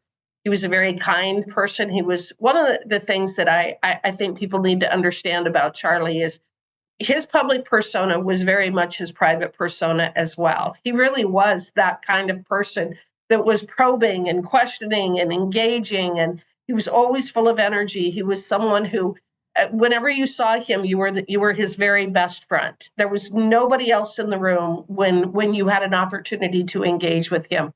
When I had an opportunity to engage with him, he was a gentleman. He was obviously a very loving husband and father. I think one of the things that bothers me the most about what we're seeing, and there was even an article in Cowboy State Daily last week, an interview with some of the Democrats in Wyoming. And I think that there were some pretty horrific things said there about Charlie. One of the things that I've noticed is that Charlie wasn't killed for the things that he said. He was killed for the things that people claim that he said. He has the right to debate, and that's what he did. He went to college campuses and he debated. He was respectful, but he had a position and he had beliefs. And his beliefs were very mainstream. He wasn't radical. He wasn't extremist. He was, in fact, what he said and believed the same thing that the vast majority of Democrats believed until about 26 minutes ago. But he was willing to fight and to engage and to debate and discuss some of the social issues that have arisen to the forefront in the last several years. And they shot him for it. And I think that we need to be that blunt about it. The dust up between Mace and Ilhan Omar, that's a distraction in my mind. What we need to really focus on is the fact that we're not going to be silenced. We are going to continue to debate and discuss these issues. We're going to hold people accountable. There's one other thing that I think people need to understand as well, is that when you say something horrific and horrible about someone who was just assassinated, your employer might have consequences for you. That isn't a First Amendment issue. The First Amendment applies to the government. But I see that Jimmy Kimmel has suffered some consequences for some really bad things that he has said and the misinformation that he has spread. I'm not advocating for that. But what I am saying is that his employer has the right to make that decision. Well, it's been social media schoolyard behavior, as fellow squad member AOC called it, between Mace and Omar. So one last thing, it's gone beyond just the social media bickering. It's actually come to a head, and there was a call for potentially censuring Representative Omar. There was a vote, and the vote, if you can explain to me, the vote wasn't to censor, was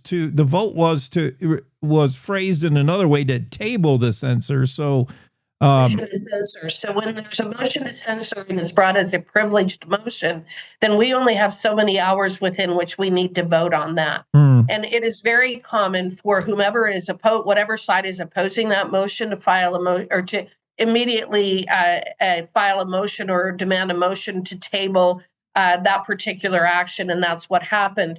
And in this particular circumstance, 4 Republicans voted with the Democrats to table the censure, and as a result, it failed by 1 vote. Yeah, 214 to 213. What do you make of Representative Flood, McClintock, Hurd, and Mills Are these rhinos? Are they just voting their conscience? What have been your dealings with them? Is this surprising? What do you have to say about these Republicans voting with Democrats to table the motion to basically it killed Nancy Mace's censor motion. So I don't know what is in their hearts or in their heads. I haven't spoken to any one of them since the vote yesterday. I'm not going to impugn their character in any way. I'm just going to say that they voted the way that they believed they needed to vote. I don't know why. I will probably ask a couple of them today what they were thinking, why they made the decision that they did. They're friends of mine, and I'm interested. Some of them are neighboring states, and so I'm interested in their perspective, and I would like to have a dialogue with them.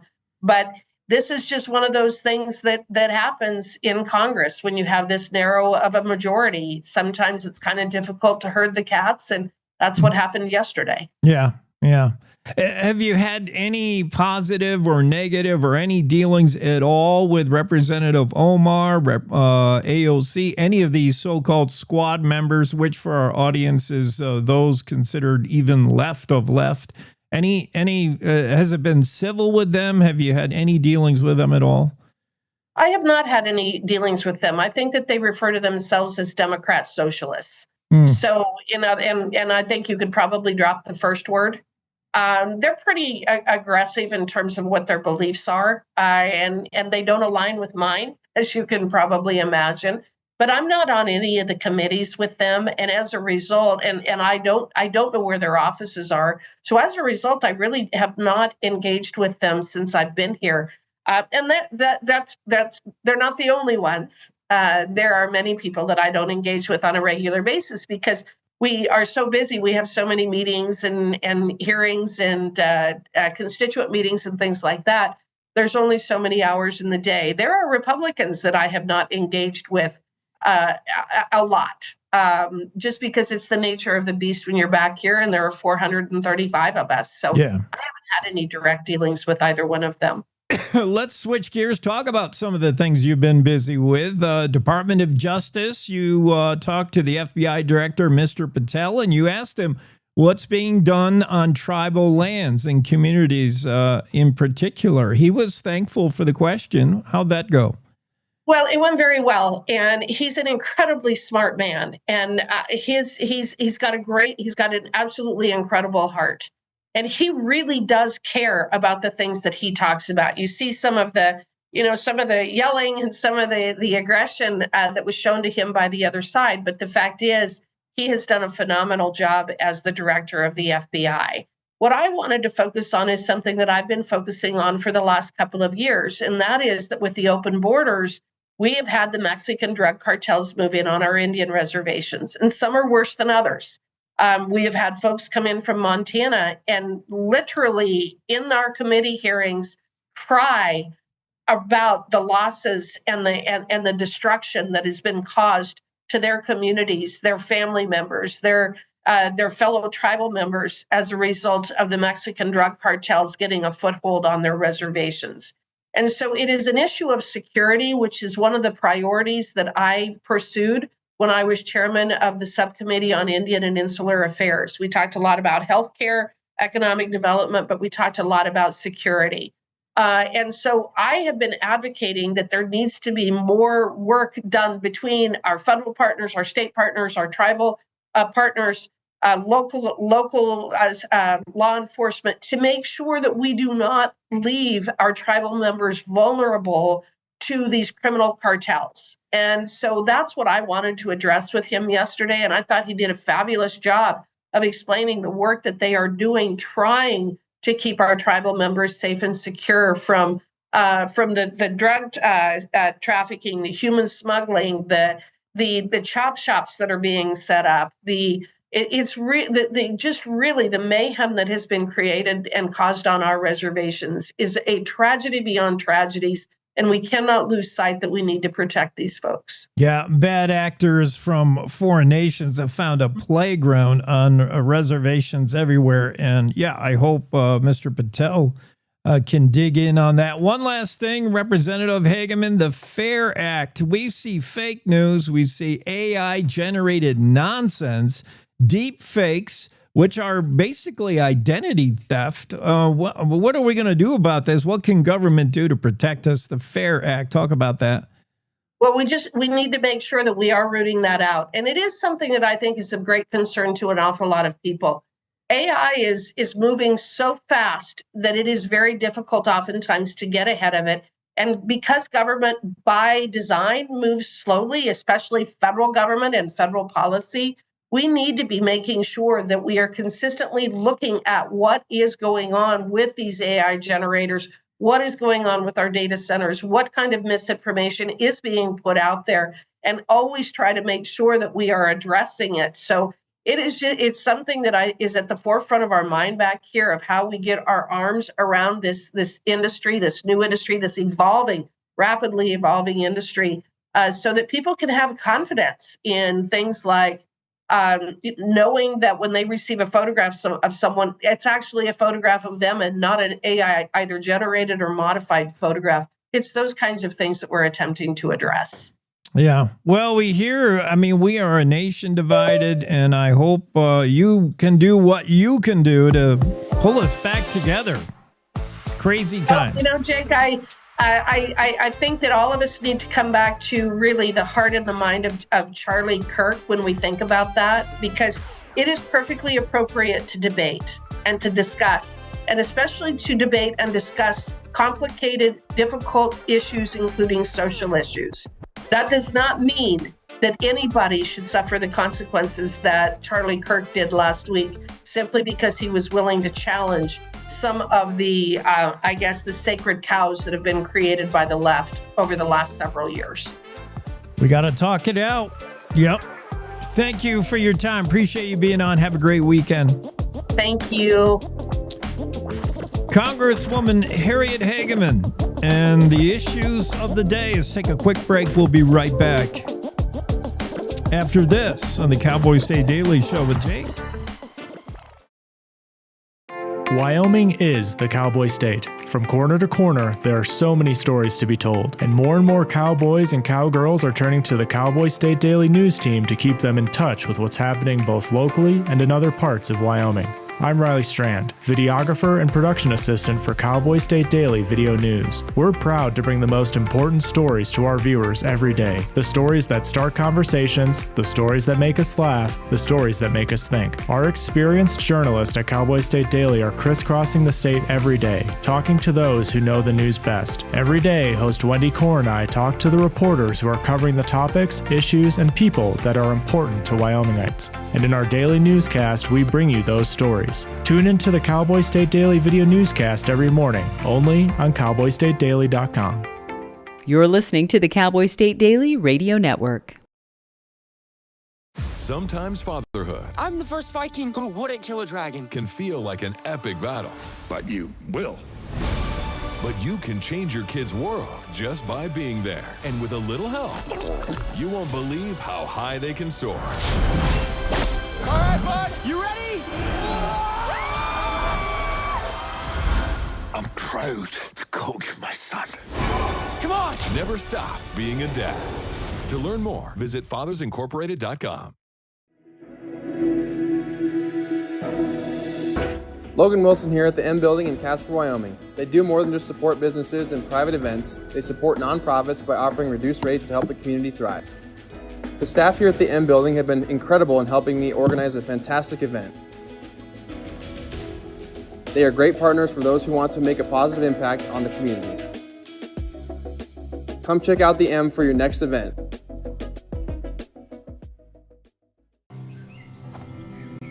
For decades, I've taught you everything I know.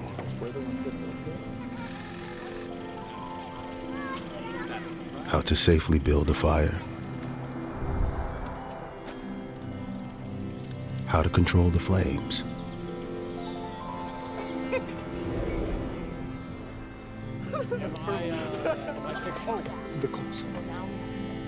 What to do with hot coals. How to secure your chains. There's no sparks.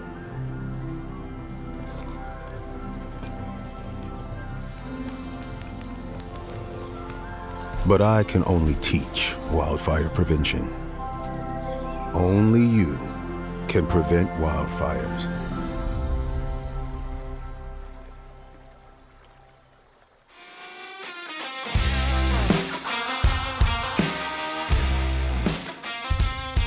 Here she is, Jackie Dorothy on the show because it's Thursday, Cowboy State Daily. Jackie, what's going on in Thermopolis? What are you doing this weekend? What are you doing right now? You're in the park again. I am. It's a great place just to sit by the river, look at the terraces, have the dog honk the horn at me because he wants out. Wait, he was able to, has he figured that out or is it just by accident that he steps on the horn? No, our dog has figured out how to honk the horn. And it's hilarious how he does it. Because what he does is he sits on the horn and then hops in the back, and then looks around nope, wasn't me. I didn't do it. Yeah. Well, he's only one step away from operating the windows then, and he can just jump out himself. Wow. You got a smart dog. Oh, we got a stinker is what we got. Well, let's talk about Robert Redford. We lost a legendary actor this week, and he, I kind of figured he loved the West because he did so many Westerns. He did that one great, Butch Cassidy, the Sundance Kid. He really did love the whole Western thing. Oh, and I knew that article existed, and I had to hunt it down. But 1976, he actually wrote the cover story for the National Geographic, and it was about a trail that he followed on horseback, the Outlaw Trail, right through Wyoming. And it was a hard ride. He even admitted in his book, Bill Sniffen said he saw him when he came through Lander, and that Robert Redford was worn out, but he loved the Western way of life. I love it. Did he say in this article, you talked about he would go ride for 2, 3, 4 hours, sometimes 5, because he would get lost. He's me too, man. Every time I get on a horse, I seem to get lost.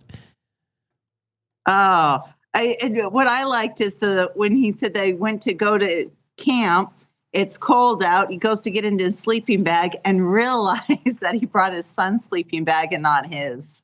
Oh, man. And so Robert Redford was definitely human. He made mistakes just like any of us. And he really did want to experience that outlaw way of life, what it was like. And he talked about walking through South Pass, Atlantic City, and imagining what it was like back at that time, just 70 years before. Robert Redford, who died at the age of 89, really did love the Wild West. Jackie Dorothy's story about him, and in it, we learned that he was so enamored with the Wild West, he wanted a keepsake, probably from that movie he made, and he wanted to buy the hole-in-the-wall bar. That's actually a point of pride for Thermopolis, is that we refuse to sell the bar to Robert Redford. I can't believe that, but he wanted that original hole-in-the-wall bar, and so he showed up in the 90s and said, and he just missed buying it, actually. So the story behind the story is that we were in the process at the museum of buying it from the pioneers, and they were doing all the negotiations. When he showed up, he could have bought it if people didn't steer him in a different direction. So it was a close call. And what he did end up buying was the Owl Bar, which was also apparently owned by Tom Skinner. But this was a different bar, and it was in pieces, in shambles, and destined actually for the junkyard, from what I read in the 1990 article. So he did end up preserving a piece of our history, but he still wanted that hole-in-the-wall bar. So since he couldn't get it, he sent a photographer in who took pictures, and he had a replica made. And you couldn't get it because it was then a museum piece, right? And it was like not for sale. And Thermopolis stood by it. I can't believe that. You tell Robert Redford, sorry, no amount of money. I do encourage people to come by the Hot Springs County Museum. Yeah. It doesn't look much on the outside, but once you get inside, it's one of the best museums in Wyoming. And what's so cool about it is because you have that bar and you can belly up to it. You can actually stand at that bar that was owned by Tom Skinner, a friend of the Outlaws. I can't believe it was that long ago. Butch Cassidy and the Sundance Kid, 1969. Then 3 years later, 3 years later, starred in as Jeremiah Johnson, a liver-eating Johnson. So he's been in a mess of westerns, and I guess they rub off on you when you're an actor. You're living that part, and you really get into the part, and you learn to love that character and that time in the West. I could see it happening. What really gets you, though, is when you think that Wyatt Earp and all of these Western characters went to Hollywood and were telling them how to do these Westerns. So they really are accurate, especially the early ones, because these people that were doing the movies lived the movies. And when Redford did that movie, it was 60 years after the Wild West had faded away. It had started to become a legend, by the way, by the 1910s, even when there were still people living that life. It was starting to become part of Western lore. Pretty cool. Robert Redford, I just learned this on the interwebs. You learn all these things about, someone after their passing. He attended Van Nuys High School. His classmate was Don Drysdale, famous pitcher, who went on to pitch in the major league. So imagine that class, graduating class in Van Nuys. Robert Redford and... What state is that in? Don Drysdale, California. He's a Californian. All right. Through and through. No wonder he likes the Western way of life. Well, back in California in the 60s, I think it was just becoming a different character. Yeah. What's going on for you? You working on anything this weekend? I am. Like I said, Tuesday, I went down to the Wyoming Historical Society meeting and met a lot of historians, made a lot of contacts. So I will be writing about the Sheridan area. There was this poet there that just was really neat. She was another older lady, I think close to 90, if not in her 90s. And she talked about serving as a maid for Governor Kendrick. So you have all of these little history bits that are going to be fun to explore. I love that. These people would be, it wouldn't be lost to history. It exists somewhere, digitally or on some kind of film strip. But, we need to be reintroduced to some of these characters every now and then. It's just so cool to hear. Way to go, Jackie. I like it. It's always fun to find little fun stories. Yeah. Well, enjoy the weekend in Thermopolis. Looks like it's going to be... Oh, I don't want that song. How about this one? Yeah. Yeah, thanks for popping on with us. All right. Thanks for having me. Greetings from Thermopolis. Yes. Jackie Dorothy checks in her story on Wyoming, remembering Robert Redford, or Robert Redford, remembering Wyoming. Either way, he loved the American West. It wasn't just him acting. He really did become his characters in some ways, and he took a love for the true Wild West to the point where he even tried to put some of the Wild West in his own home. He tried to buy the hole in the wall bar in Thermopolis and could not. So he had a replica made. He went and got another bar. But yeah, his movie, 1969 movie, that's forever a classic. Butch Cassidy and the Sundance Kid, about that hole-in-the-wall outlaw gang that spent so much time in Wyoming. What a great movie. And sometimes I forget that he played liver-eating Johnson in the legendary Mountain Man movie of Jeremiah Johnson. That was 1972. So yeah, he's done his share of Westerns and a whole lot of other stuff. Wyoming Remembering. Robert Redford, dead at the age of 89, we found out this week. And Jackie Dorothy right on it with a story about what Redford meant to Wyoming and how much Robert Redford loved the American West.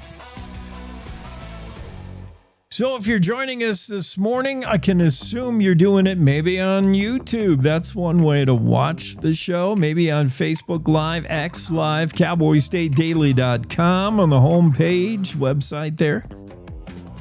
Or at radio stations around the state. Every day we're adding radio stations syndicated across the state of Wyoming on radio everywhere. If your radio station, your favorite local station, carries us, that's good news. They have good taste. And then you can run it back on demand wherever you find your favorite podcasts. Cowboy State Daily Show continues after top of the hour news. It's time to take a look at what's happening around Wyoming. From the Cowboy State Daily Newsroom, I'm Wendy Kaur. Wyoming's lone delegate to the U.S. House of Representatives has been appointed to serve on a new committee investigating the Capitol attack of January 6, 2021.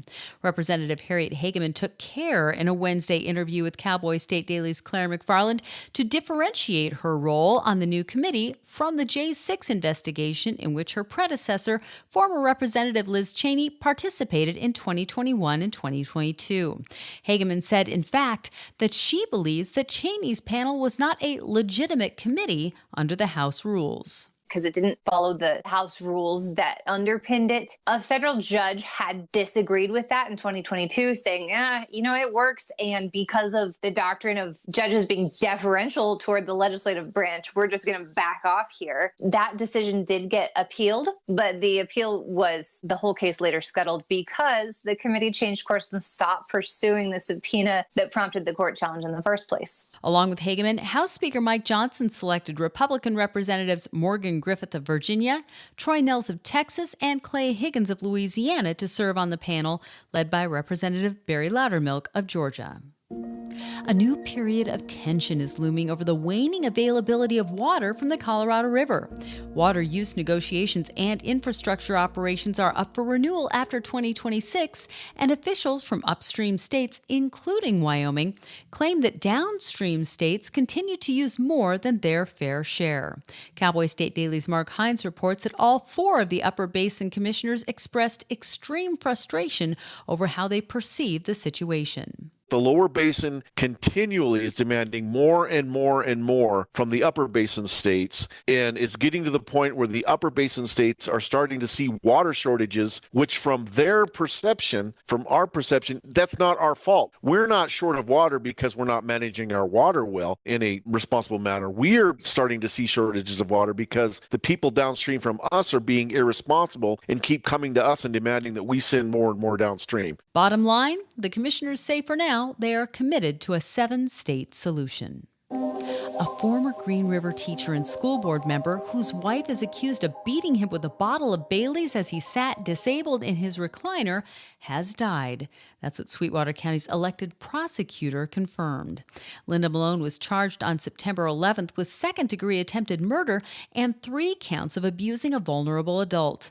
But with the death of her husband, John, Cowboy State Daily's Claire McFarland reports that the Sweetwater County Prosecutor's Office expects to issue a different charge of second-degree murder. Under Wyoming law, they're technically punishable under the same framework. It's 20 to life. But judges in Wyoming, they're afforded quite a bit of discretion, and they look at different cases differently. So even though the framework is technically the same, you do have potentially a sentencing change with those different facts. Second-degree murder is not a death penalty charge in Wyoming. Each count of abusing a vulnerable adult is punishable by up to 10 years in prison and up to $10,000 in fines. Linda Malone's case is ongoing in Rock Springs Circuit Court. I'll be back with more news right after this. Hey, Cowboy fans! Cowboy football single game tickets are on sale now. We can't wait to see you in War Memorial Stadium on Saturdays this fall. Whether it's being a part of the Gold Out against Northern Iowa, homecoming against UNLV, the border war versus CSU, or other great matchups, let's pack the war. Get your tickets today at GoWyo.com or call 307-766-7220. Go Pokes! People drive miles for the In-N-Out Burger chain's famous double-double. When a new store opens, car lines stretch for what seems like miles, sometimes for weeks on end. The California-based chain plans to open its newest location 45 minutes south of Cheyenne in northern Colorado.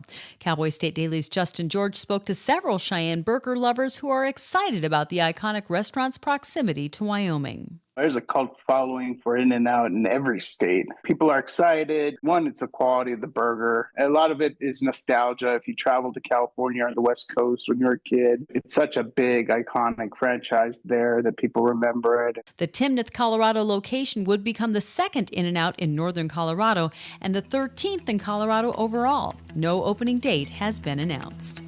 And that's today's news. Get your free digital subscription to Wyoming's only statewide newspaper by clicking on the daily newsletter button at cowboystatedaily.com. I'm Wendy Core for Cowboy State Daily. I'll never forget the day I nearly died. I was a young journalist with a great career, starting a family. The only way we found out I had any kind of heart issue was when I went into sudden death. My coworkers sprung into action. They've recently been trained in life-saving CPR protocols developed by the American Heart Association. They're the ones that kept me alive until the medics came. They did many tests on me in the hospital after my cardiac arrest and created a treatment plan, all with research from the American Heart Association. I think unless you are a heart disease patient, you may not know how much work the American Heart Association does behind the scenes to save your life. Since my cardiac arrest, I've had 2 more children. I've watched all 3 of my children grow into adulthood. I'm gonna cry now. Graduate from college. My daughter got married. I have grandchildren, and I'm still here. Learn more about the American Heart Association's work at helpheart.org.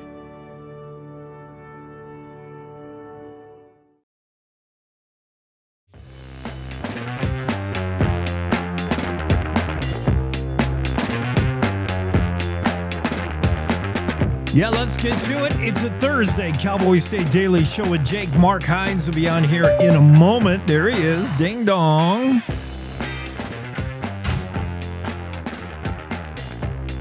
We'll see what Mark has to say that's intelligent. If anything. What? What? Mark, you're not all caught up on that viral TikTok door ditch, bang on someone's door with a ski mask on. I'd never heard of that before. Yeah. I mean, we used to play Ding Dong Ditch when we were kids. Right. Yeah. Like kids, yeah. Mm-hmm. And what do you call it when you grab onto a bumper of a car and skid on your feet on the snow? Oh, I think we used to call that hitching. Yeah, we call it skitching.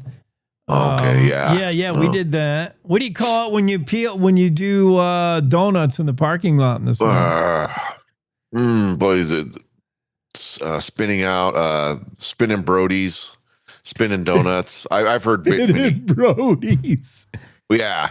In the Midwest, they call it a bad word that we can't say on the radio. Oh, okay. Whipping sillies, but yeah. It depends. Okay, we digress. Let's get to, how about water? Yeah, we know you've been telling us that water is going to be an issue in the future. This upper Colorado River Basin and the lower basin states fighting each other. This compact, the Colorado River Compact, that's going to come to an end here in 2026. So we got to redo it. No, the compact, not the compact, just kind of the general operations parameters. So they're gonna, the compact still stands. The compact has its share of critics for being a now 103-year-old agreement. Yeah, 19. And so some people, a lot of people do argue that, hey, why are we, using something they were talking about a completely different river back then, as well as, a lot of these towns such as Phoenix and Vegas weren't the booming metropolises that they are now. So, Yeah. but no, the compact still stands. It's just I think like the Bureau of some of the Bureau of Reclamations, I think specifically their operation, their parameters are at Powell will start to expire in 2026, and that's a big deal. I mean, people might think, okay, what does Lake Powell have to do with me? Well, that's where all our water flows into to supply all their water. They being the lower basin get their water from Powell and Meade, and Powell and Meade get their water from everybody upstream, including us. Even though we don't have the Colorado River, we have tributaries. We have the Green River is the main tributary, so it reverberates back up the system because it's all connected. Because rivers are kind of funny that way, I guess. Yeah. Rivers do that. yeah, rivers do that. It's all kind of connected. So we are definitely a headwaters state. Us in Colorado are the headwaters states. And this renewal of water use negotiations coming up, it's going to pit the upper against the lower. The lower has these deserty areas like Arizona, Nevada, California, trying to make, water in desert, and Wyoming, Colorado, Utah, New Mexico all have the upper hand or the upper water. So that's who's how did those coalitions form? The two different. I believe that's all part and parcel of the compact. Oh, okay. Yeah.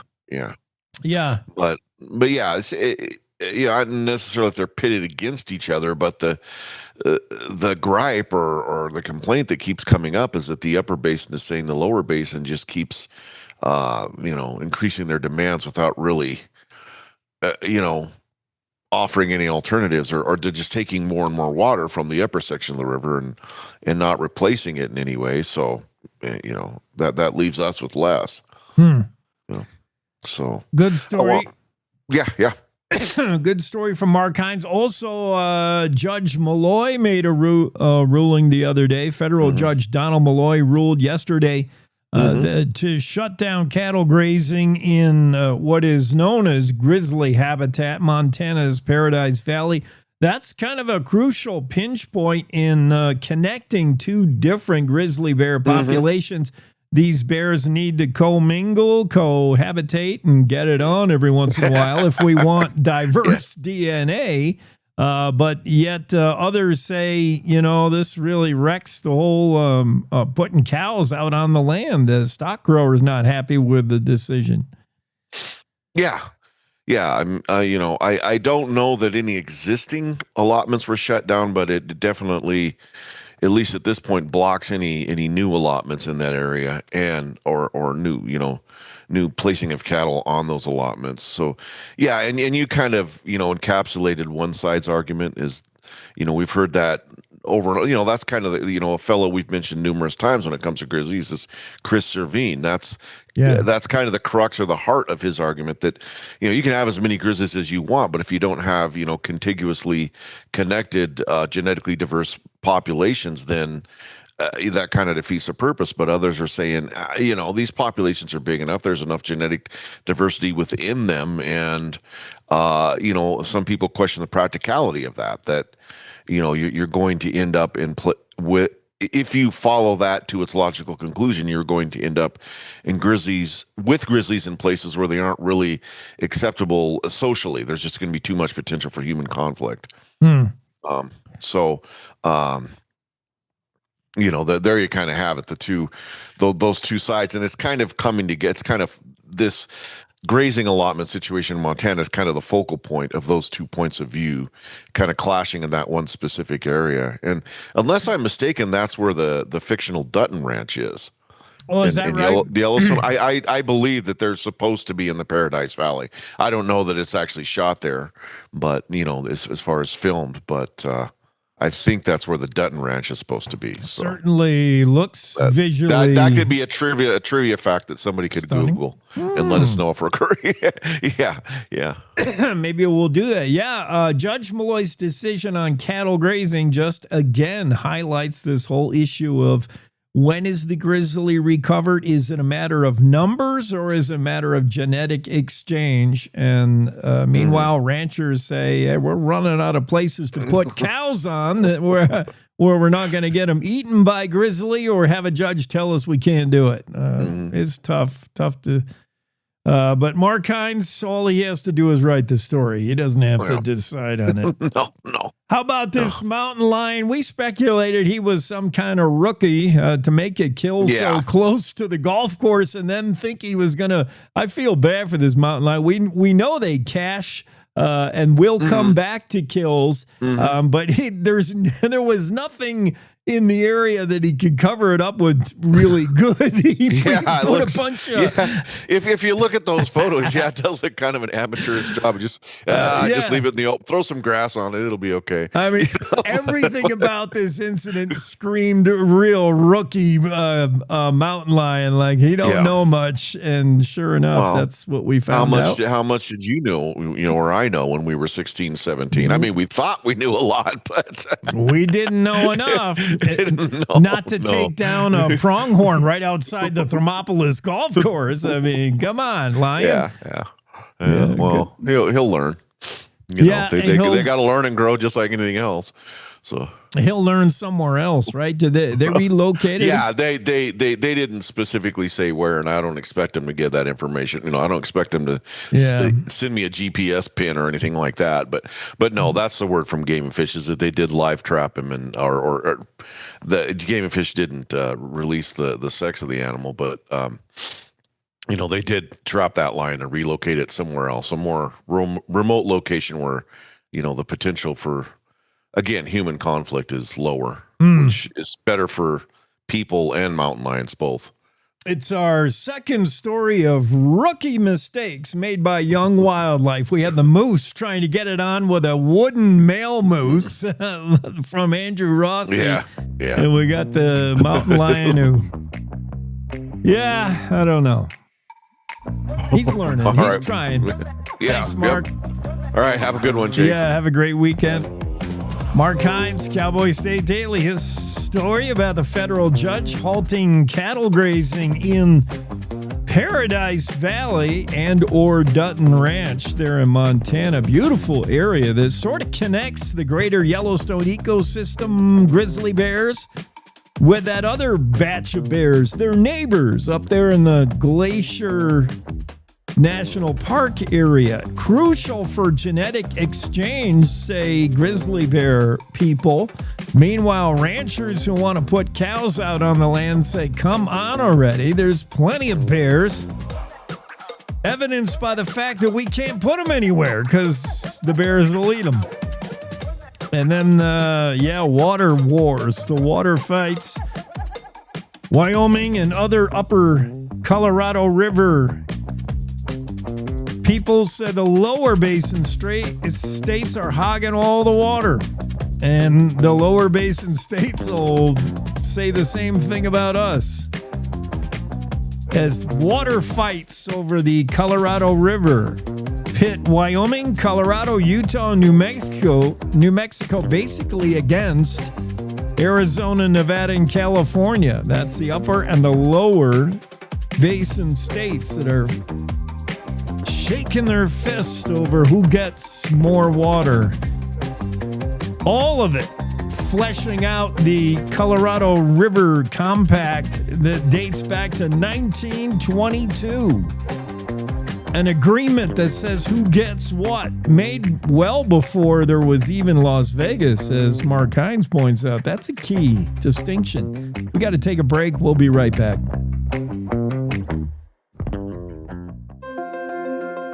Wyoming is a big state. There's so much ground to cover, so many stories to tell. But the Cowboy State Daily News team is up to the challenge. I'm Wendy Core, host of Cowboy State Daily Video News. Whether it's politics in Cheyenne, energy issues in the Powder River Basin, or grizzlies in Yellowstone, our talented crew of experienced journalists are out there finding and telling the stories that matter. What's the best restaurant in DuBois? Renee Jean checks it out. What's the most recent Supreme Court decision mean to our everyday lives? Claire McFarland explains. How is the upcoming elk hunting season shaping up? Mark Hines lets us know. Every day, I talk to the reporters who are covering the topics, issues, and people that are important to Wyomingites, and in our daily newscast, I bring you those stories. Tune into the Cowboy State Daily Video Newscast every morning, only on CowboyStateDaily.com. This is the Cowboy State Daily Radio Network. Mom, I got it. What are you doing in there? I got stuck. Oh. Are you a dog? I wouldn't do that. Have you seen the pliers? Where'd you find those? It's not your birthday. Sorry. Bye, Grandpa. Bye, Grandpa. Take care of yourself. What are you doing? What are you looking for?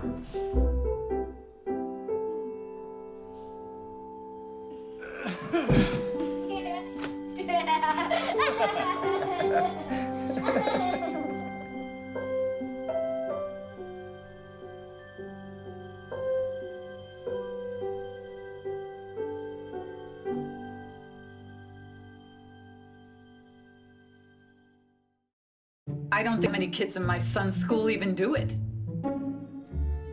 He makes fun of his friend who vapes. He would never try it. She's into soccer. She's on the honor roll. She's just not the type. No way. No way. No way. No way, my kid would never vape. Get your head out of the cloud. Today, nearly 8,000 kids will start vaping. Maybe even yours. Learn about the dangers at talkaboutvaping.org. Life's daily battles are not meant to be fought alone. We're not powerless, so long as we don't lose sight of what's important. Don't be afraid to seize that moment to talk to your friends. Cloud, you okay? Because checking in on a friend can create a safe space. The first step on our new journey. You coming? Reach out to a friend about their mental health. Seize the awkward. It's totally worth it.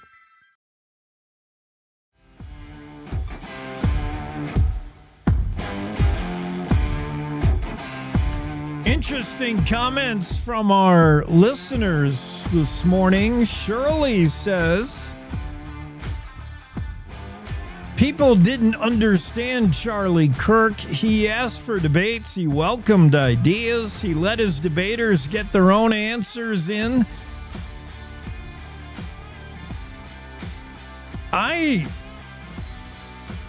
can't say I've followed Charlie Kirk's teachings or ideas completely to know enough of whether he spewed hate or crossed lines or whatever.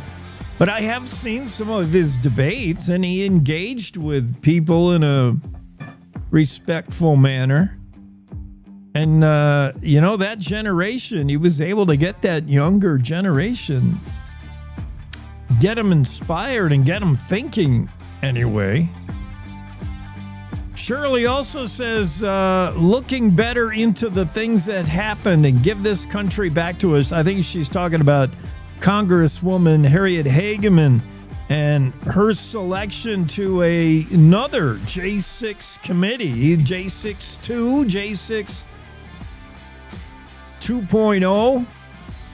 Liz Cheney, when she ran the show the last time, definitely had an axe to grind. She appeared to have an agenda and her own angle at things.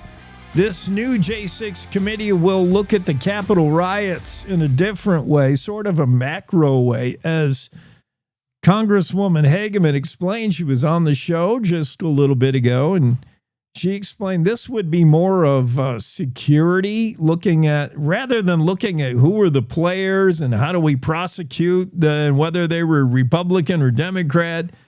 She just wants to wonder, like, how does something like this happen? And how do we prevent it from happening again? Let's start with security in the new J6 committee. Shirley agrees. Yeah, let's look better into things that happen and give this country back to us. Holly writes something interesting, and we'll talk about it later when we have Wyoming Department of Agriculture spokesperson on the show concerning bees, honeybees or bees. We all know that bees are really having a hard time. Bees are dying off in great numbers, and nobody quite knows why. Pesticides have been to blame. A lot of things have been blamed. Everything from internet, Wi-Fi, broadband signals, to pesticides, to death that you're burning in your diesel. I have not heard of that. I wonder if our spokesperson for the Department of Agriculture has heard of that. He's going to come on and tell us how to protect your beehive operation. A lot of people getting into the backyard honey game. And we've heard of a few incidents where, of course, bears like honey. And they break into the honey hives and they have their way. There was the guy in Wheatland. Then he's not the only one. Back in 2023, Mark Hines wrote about a black bear that was busting into beehives and eating his share of honey. So it's been an issue for a while. Derek Grant will be on later with Wyoming Department of Agriculture. He'll talk about how to protect and preserve your hives against predators. And whether, I will ask him just out of the blue because Holly shares it. Holly says, keep your vehicles that burn DEF. That's a toxic solution that you buy at gas stations. Diesel owners know what DEF is. And it basically, DEF eats the water in your diesel fuel. Water in diesel is a problem where you don't have that same issue with gas. In your in your fuel tank in a diesel vehicle, you'll have condensation, especially this time of year where you have big swings in temperature. In the early morning, it's super cold. And then by late afternoon, it gets really warm. Those temperature changes cause condensation. They cause water in your fuel. And the old diesel, you used to have to manually separate the water. Now you have DEF. You pour DEF into a tank, and that just eats water. And based on experience, DEF is some nasty stuff, man. If you spill it on your clothes, which I have, it just eats a hole in your stuff. It'll take the paint off your car or your truck. DEF's some nasty stuff. You don't want to be spilling it. You want to be careful with it. Holly says that vehicles that burn DEF, the process of using the DEF to burn your water out, bees don't like it. And if it's done in proximity to bees, it makes them go, quote, nose blind, and they die. So I'm assuming it makes them so they can't navigate, because we hear about how bees are so good at being able to go out, pollinate, find flowers, then get back to the hive. They have really good sense of direction. But not if somebody's burning DEF in the area. That's so interesting. I've never heard of that. Super interesting. We had another one of our listeners reach out. Allegra not on the show. What does that mean? Okay. We had another listener reach out and say that we just had, as I said, Representative Harriet Hageman on the show. And one of our listeners said Hageman is an expert on the river compact and has studied it and worked on it as a lawyer. So we didn't have time to talk to Representative Hageman about it, but that's an issue in the news. As Mark Hines writes, the whole Colorado River Compact of 1922, some of the aspects of that are set to expire in 2026, and you're going to have to look at a new type of a deal. And maybe an expert source could be Harriet Hageman on that. So I didn't know that. And yeah, we should get her on again to talk about that issue alone, because that's a big deal. We're supposed to have on Mary Sims. I'm not sure where Mary is, but in her absence, I will quick do a little bit of this day in history. It is September 18th. Here are the things that happened on this day, particularly Wyoming related. A guy named John B. Stetson. You may recognize the last name, I'm sure. Invented today the cowboy hat, the supposed inventor of the cowboy hat. You can debate that, but the Philadelphian John B. Stetson today released his hat. Now, there had been hats before, but they hadn't quite looked like his. His had the unique cowboy look we all associate with a cowboy hat. This day, 1865, John B. Stetson, a Philadelphian, invented the cowboy hat, and we have been better off ever since.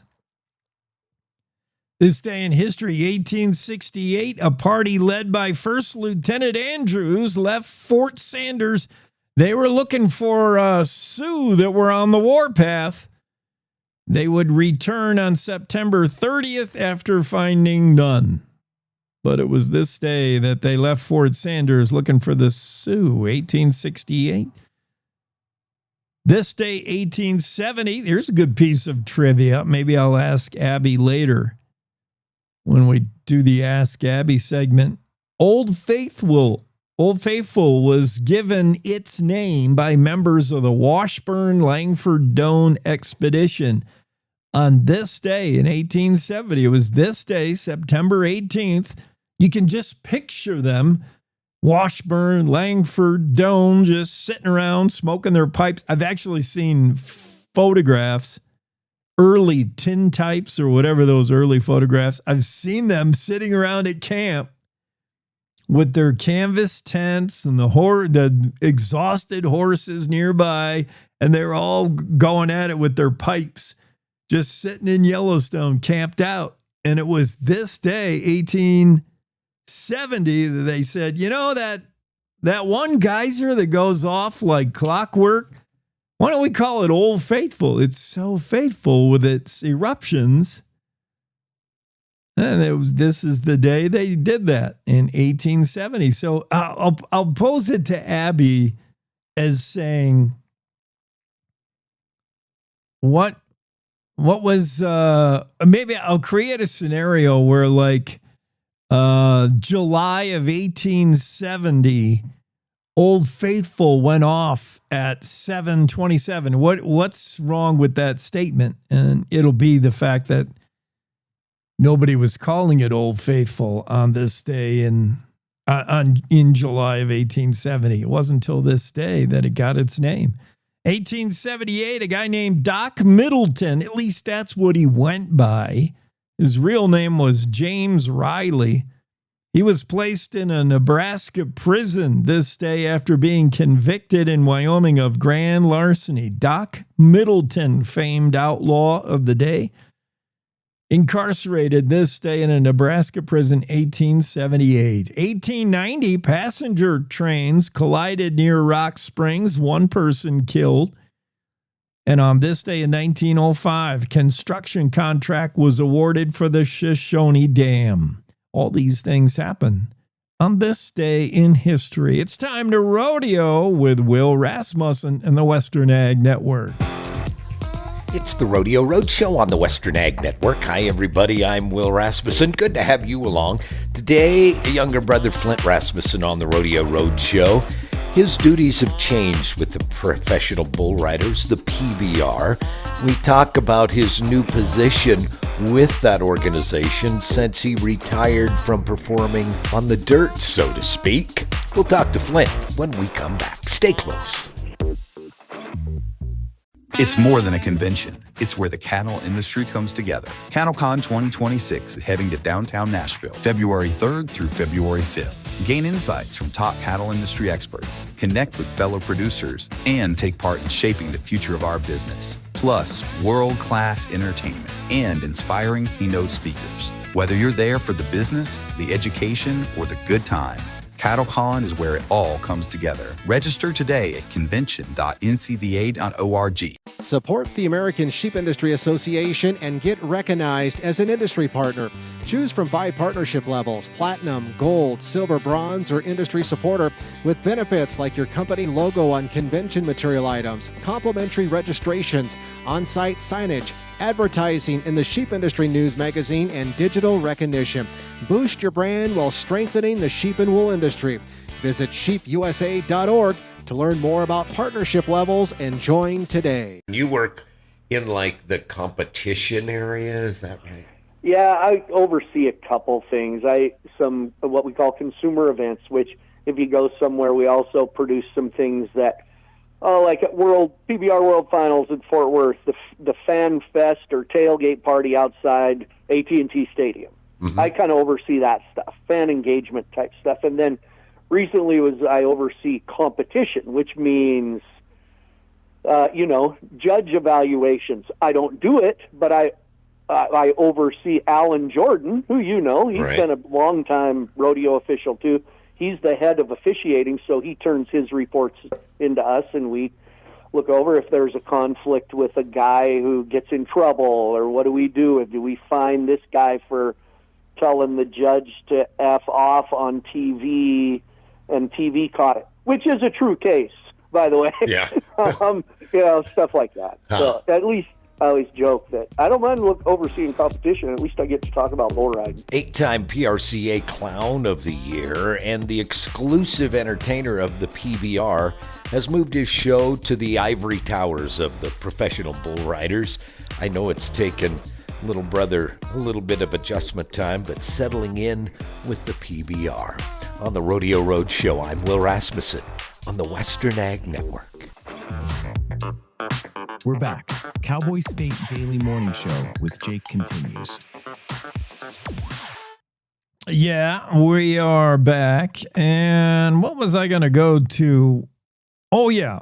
Starbucks workers are suing. They threatened to sue back when Starbucks announced it would have a new dress code. Remember, that was, I don't know, a couple months ago. When was that? And the workers didn't like it. Nobody likes to be told what to wear, right? Oh, wow. That new dress code went into effect May 12th, longer ago than I thought. And you would think the Starbucks baristas would have settled into it by now. Originally there was going to be some pushback when they were told you've got to wear khaki pants and a green shirt. What is the dress code? Let me see. Employees must wear khaki, black, or blue denim bottoms with no patterns or frayed hems. Not more than 4 inches above the knee if you're going to choose to wear a dress. The dress code also requires workers to wear black, gray, dark brown, or tan or white shoes. Okay. Seems to be a wide range. It's not like it's a uniform. It seems to be a wide-ranging dress code, but of course, the employees didn't like it. Nobody likes to be told what to wear. And finally, Starbucks workers in 3 states now are taking legal action against the coffee giant. It was announced yesterday that the union organizing Starbucks workers have filed a class action lawsuit in Illinois and Colorado and California. So those are the states where, the more liberalish states where the workers say we don't like to wear this stuff, Starbucks stuff. Reminder, it is National Cheeseburger Day, and we told you where you could go to get a special deal on your cheeseburgers. I'm reading also in the news that Tyler Robinson, the guy who's accused of shooting Charlie Kirk, made his initial appearance the other day in a suicide clothing. And I wondered what that was. Tyler Robinson is being put on suicide watch, and he had a suicide vest, they call it. It's not what I thought it was. I thought it was going to be like a Kevlar vest like law enforcement wears, so that he couldn't shoot himself, maybe. It didn't make sense, and now I find out it's some kind of vest, some kind of clothing that does not tear.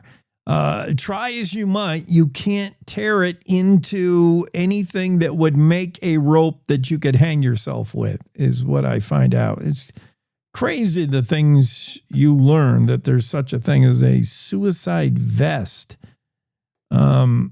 Tear-proof material that cannot be made into a potential homemade noose and rope. We'll be right back. We got special guest from Department of Agriculture, Derek Grant, as promised, should be with us momentarily. We'll do that right after this quick word from our friends at the Seroptimist.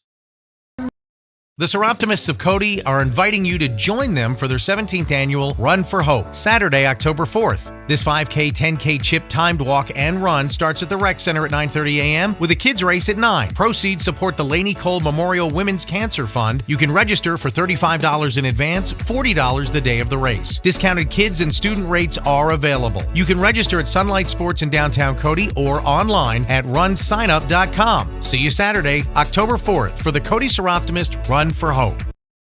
You're listening to the Cowboy State Daily Radio Network. Who can you turn to for news you can trust? Your local TV and radio broadcasters. You trust us to keep you safe during times of crisis and to deliver the weather, sports, and entertainment you rely on every day. We bring you the facts you need to make decisions that matter. And as misinformation floods social media, you can trust your local stations to deliver the truth. Text TV to 52886 and tell Congress you rely on your local stations for trusted news. You handle the healthcare, we'll handle the marketing. In need of a spark for marketing your medical practice? Loom Studio provides creative and strategic healthcare marketing that illuminates the path to bigger and better experiences for your business and your patients.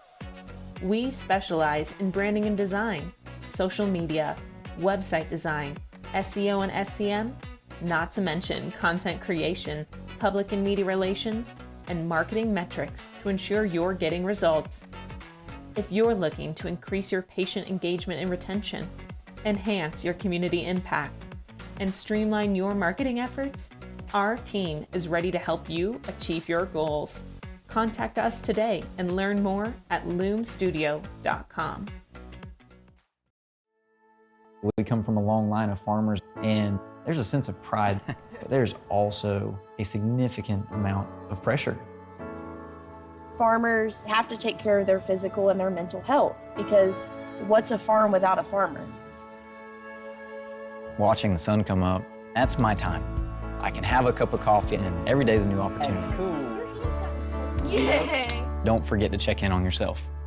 Love your mind.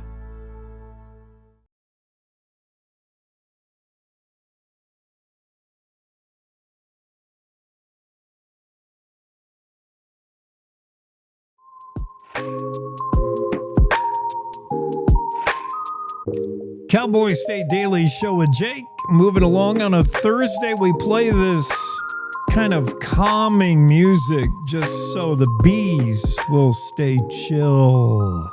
You're supposed to, like beekeepers will tell you, don't they spray smoke on them to keep them kind of chill when they're working with them? I don't know. Derek Grant might know. Welcome to the show, Derek. Derek is the Public Information Officer for the Wyoming Department of Agriculture. We're going to talk about how to protect your beehive from predators, among other things. What do you know about bees, Derek? Bees are part of agriculture, aren't they?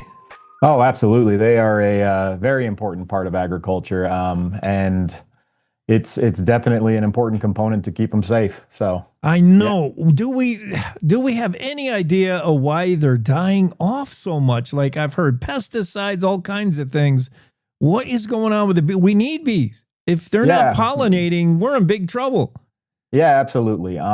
It's hard to know, really. It could be a wide variety of things that cause bees to go.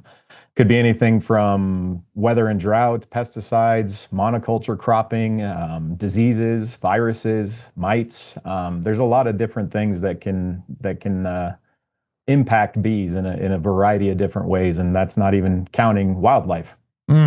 If there's something we're doing that's negatively impacting bees, we got to stop doing it. If there's something we can do to help them, we got to start doing it. Holly says, this is crazy. And Derek, I wasn't going to ask you this, but Holly just mentioned it, one of our listeners.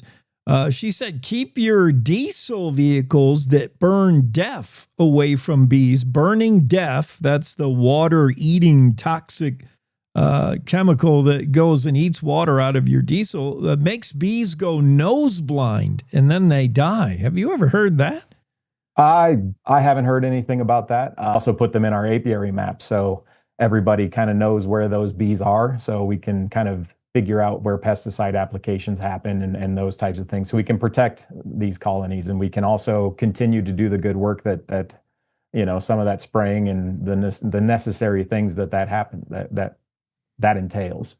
Derek, I'm thinking your apiary map is growing. Is just anecdotally, or do the stats bear out that more and more people are choosing to do backyard honey programs? They're making their own hives. Seems to be, yesterday was the chicken coop, chickens in the yard, and today it seems to be bees and driving your own honey. Is that getting popular? It's definitely something that people are interested in. Yeah. Here in Wyoming, we have more than 2,000 yards registered with us. And within each of those yards, there's a number of hives.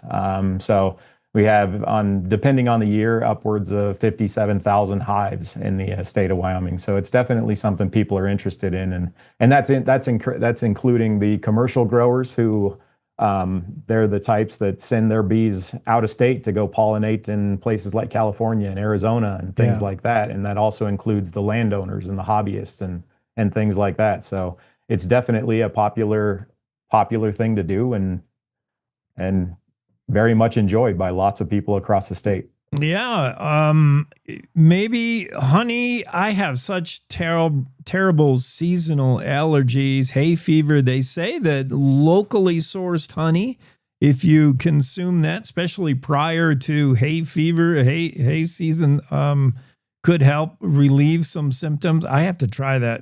I love honey. I love getting honey that I know is pretty local. I love those guys in DuBois that do the honey.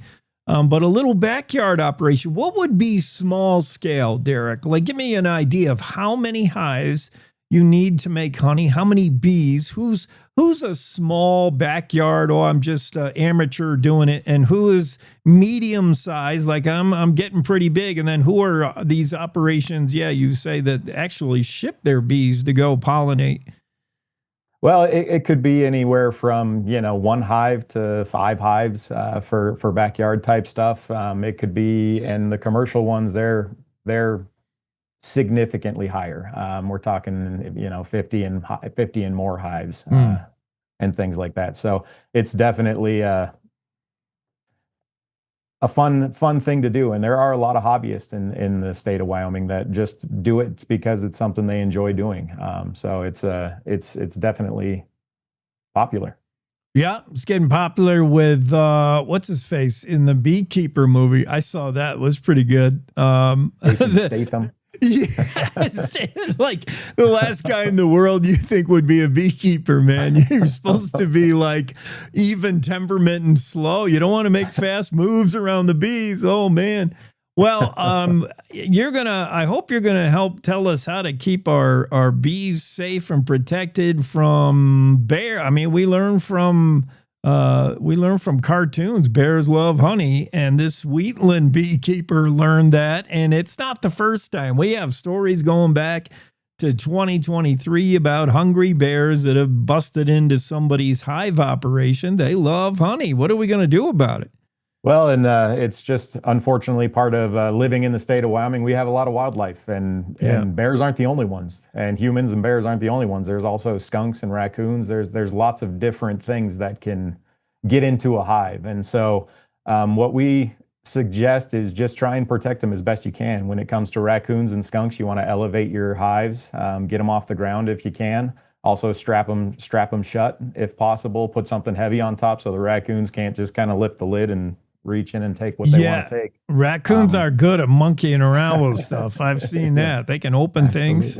Yeah, absolutely. And when it comes to bears, one of the main things we try and tell people to protect their hives is try and put up some type of electric fence around it, and hopefully that'll be enough to deter the bear. If they walk up and get a little zap on the nose, then maybe they'll turn around and decide maybe that's not quite worth it. With all of that said, it definitely is something that happens, but it's not something that's a huge danger to the bee operations in the state of Wyoming. It's definitely something that can happen, but it's not a widespread problem. You know what I mean? It's not something that it just is happening all the time, all over the place. It's just kind of an unfortunate scenario where a bear is wandering by and goes, "Huh, that looks good. I'll eat that," but there's definitely precautions people can take, and hopefully that helps kind of limit some of those interactions. Yeah, especially if you are in known bear area, and that seems to be growing every day. But it's just one of those, things you're going to add to the list. It's the cost of doing business. If you want to be a backyard beekeeper, you can add that to the list of, your garbage can. That's got to be bear proof. Keeping that bird feeder up high and out of the way of bears. Just add this to the things you got to do if you're going to do honey. Bears like honey, and protect your operation there. What happens? Yeah, and one more thing we suggest you put up is a trail cam, just so we can see what actually happened. Make sure that you get all the information you can get, and then if something like that does happen, we encourage you to call the Wyoming Game and Fish Department, because they like to hear kind of what bears are doing.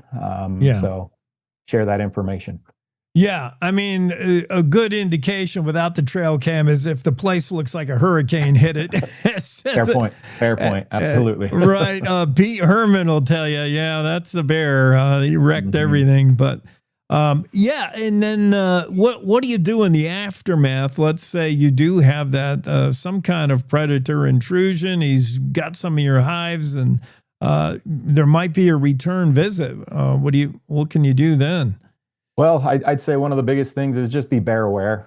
Make sure you have an understanding that that's something that's happening in your area, and when you go out to those hives, you're prepared. You have everything you need. You have some bear mace. You have some things to help deter that situation if you happen to stumble upon it. So that's kind of one of the biggest suggestions, is understanding and knowing that wildlife are in the area, and taking whatever precautions you need to take to keep yourself healthy and happy and safe, and kind of go from there. Yeah, growing in popularity. I think Derek Grant talking to us from Wyoming Department of Agriculture, and how to keep your maybe your small backyard operations safe if you're doing the honey thing and beehives. Let's just because I have you on, and just because I'm scared to death of the New World screwworm, Derek, I'm worried about this thing. I mean, tell me about what the efforts being made to make sure this Screwworm does not get back into the United States. Ranchers, boy, some of them remember the nightmares of the 1960s. The battle continues, and this fly is continuing northward. And how is that? What are we doing to keep it out of the United States? And is it working? Well, it's definitely on our radar.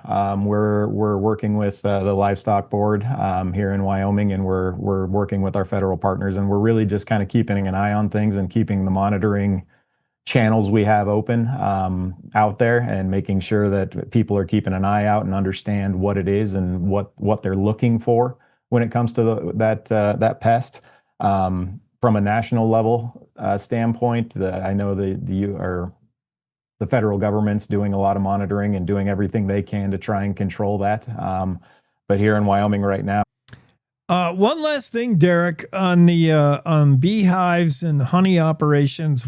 How popular is it in Wyoming? Because we have such long, cold winters. I mean, what happens in the winter? Do bees go to sleep? Do they leave? Or do other states do better with their beehives? How's our honey stack up with other states? And how do bees like living in Wyoming? They seem to do pretty all right. What I would say is one of the things that we have a lot of is we have producers, like I said earlier, that send their bees to California and Arizona and things like that to pollinate and to really do some of those things. So we have a good industry for it here in Wyoming. We have good honey that comes from those bees, and probably in California, they're like, send us some of those tougher Wyoming bees. These bees, like, they don't mind if it's raining, snowing. They fight through some weather and get the job done. They're a different kind of bee, man. I wish we had more bees and less screwworm, but I appreciate you being on, Derek. Keep doing what you're doing for the Wyoming Department of Agriculture. It's Derek Grant joining the show. Thanks, buddy. Thank you. Have a great weekend. Cowboy State Daily Show moving along here. Yeah, we're kind of heard about beekeepers and the challenges with running their operations in bear territory. We heard about Pete Herman, who's the Wheatland beekeeper, still reeling from having his operation all messed up. And then back in 2023, Mark Hines had another story about a repeat offender, a black bear that just couldn't stay away from the honey operations. Well, who can blame them? Honey and bears, they just go together. Let's hear from our friends at Wyoming Game and Fish, and we'll be right back. It's Ray Hageman and the Game and Fish Report.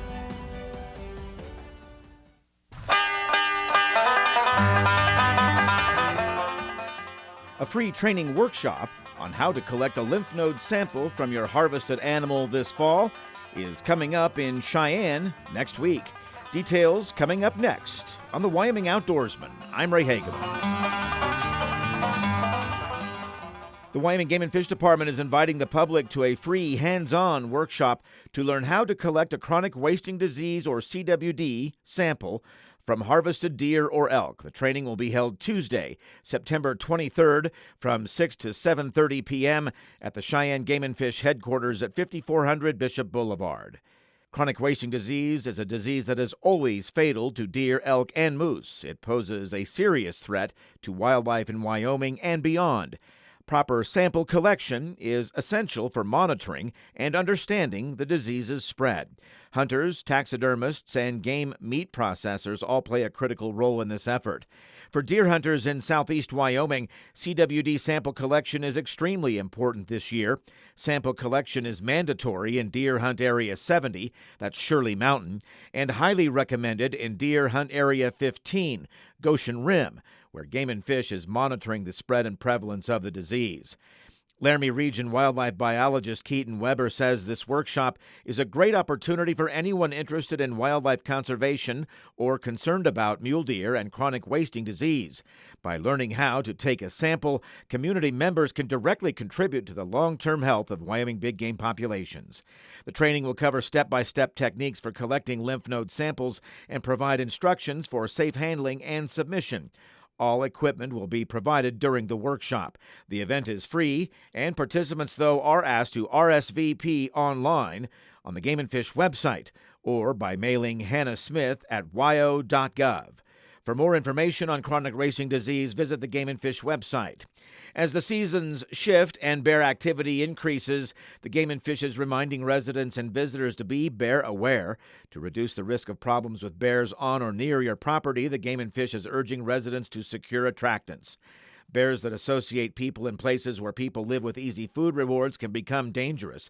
So, store all food, garbage, livestock feed, pet food, and other bear attractants in bear-proof containers or inside a secure building.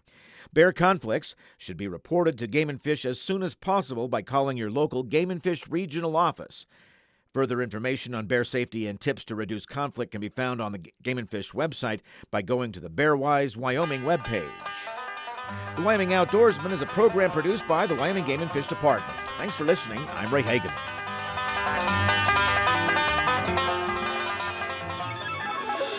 This is the Cowboy State Daily Morning Show with Jake. Well, there you go. Even Ray Hageman is interested in protecting your beehive operation, your beekeeping operation from hungry bears that are after your honey. So cool to have Derek Grant stop in with us, let all of us know what we can do to better protect our beehives from honey bear. Winnie the Pooh. Cowboy State Daily Radio Network continues. Top of the hour news break for our affiliates. We'll see you on the other side. Ask Abby coming up. Don't miss it.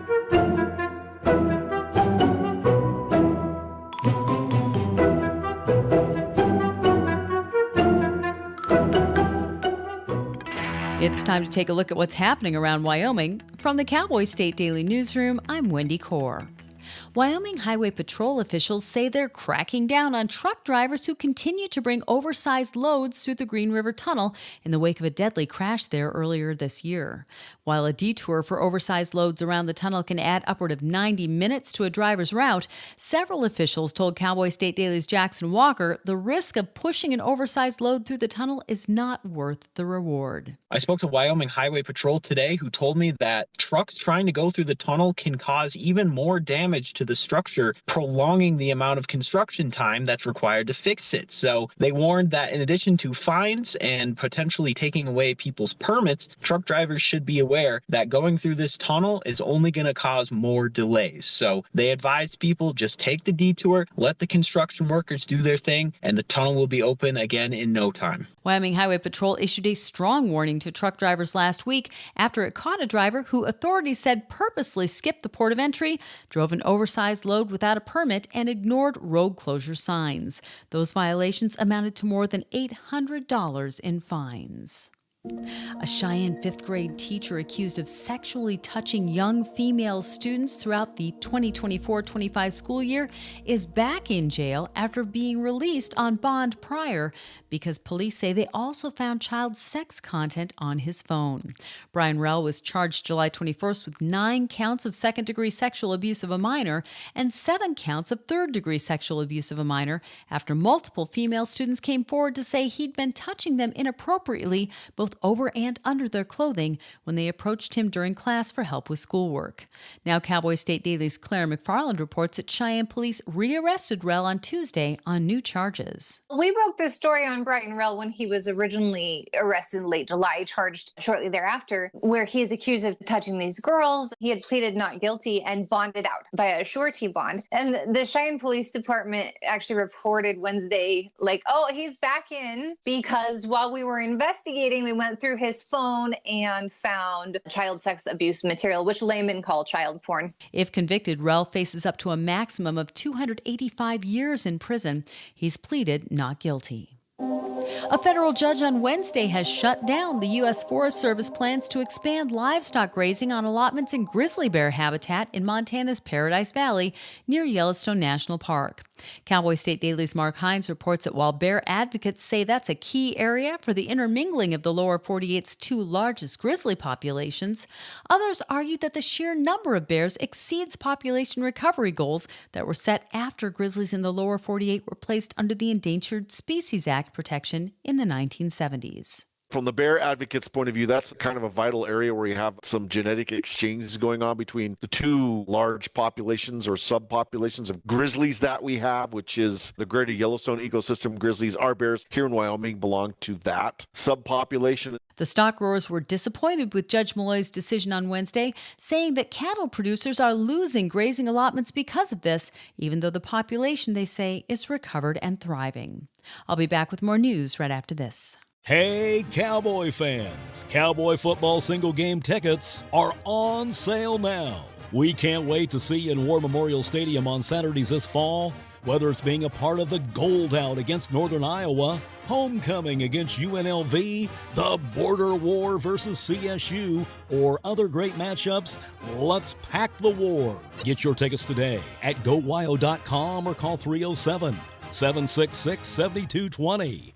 Go Pokes! A brilliantly colored snowbow appeared during a Monday evening snowstorm at the Brooks Lake Lodge in Wyoming's Wind River Mountains. Cowboy State Daily's Andrew Rossi reports that snowbows are the same phenomenon as rainbows, but they're much rarer and harder to see in photograph. A snowbow is a rainbow. In technical terms, it's the same phenomenon. It's light being reflected through the crystals in water droplets with the light spectrum. They are rarer and more unusual because snow tends not to be reflective. As it freezes, the snowflakes condense and they don't reflect a lot of light. So it usually only happens during a wet snowstorm that's patchy where the sun can still shine through. Rainbows aren't impossible during winter, but they're much rarer because snowflakes don't reflect nearly as well as raindrops. And that's today's news. Get your free digital subscription to Wyoming's only statewide newspaper by clicking on the daily newsletter button at cowboystatedaily.com. I'm Wendy Core for Cowboy State Daily. When you hear the words nonprofit organization, what comes to mind? Is it a place your dog called home before finding you? Is it an organization that supports accessibility? Is it a place that ensures your safety and that of those you love?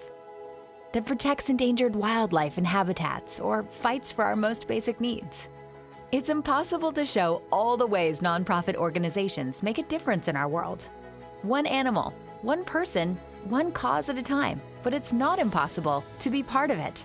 When you give what you have to a nonprofit organization that needs what you can give, you help promote, protect, and strengthen the reach of these incredible organizations. The Nonprofit Alliance is here, helping connect people like you to the nonprofits that enrich your life, your community, and the world we share. Reach out to a nonprofit organization that inspires you today to find how you can help make the world a better place.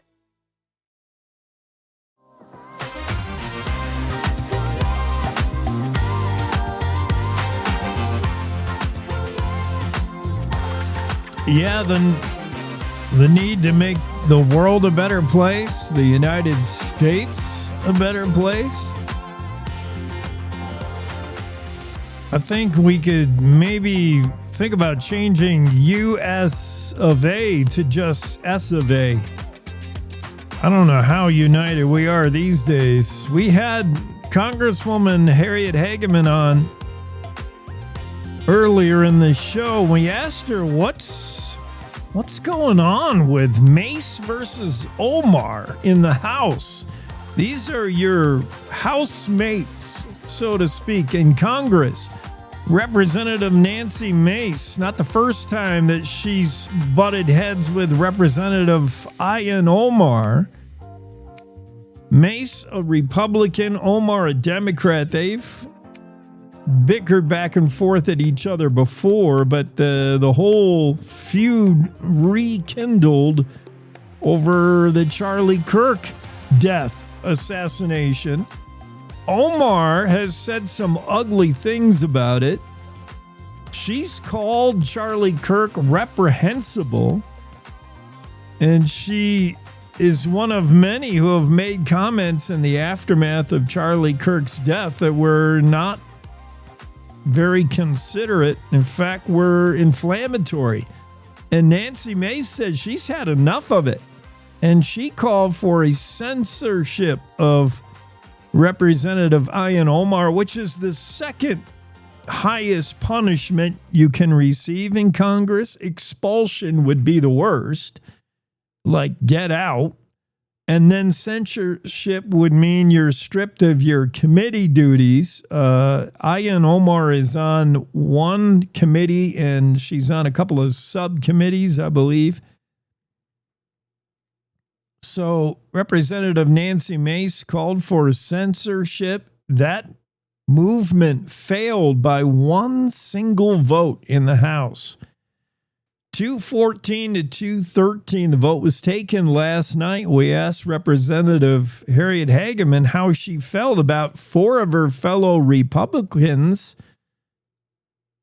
sort of jumping ship and siding with Democrats. The vote, of course, the House is dominated by Republicans. If the vote simply went party lines, then you would expect Representative Omar would be censored. But it did not. Four House Republicans, Mike Flood of Nebraska, Tom McClintock of California, Jeff Hurd of Colorado, and Corey Mills of Florida, all voted with Democrats to block the censorship. So in other words, Omar is safe for now. And we asked Representative Hageman what she thought about that, including, two of those representatives are neighboring states to Wyoming, Mike Flood in Nebraska and Jeff Hurd in Colorado.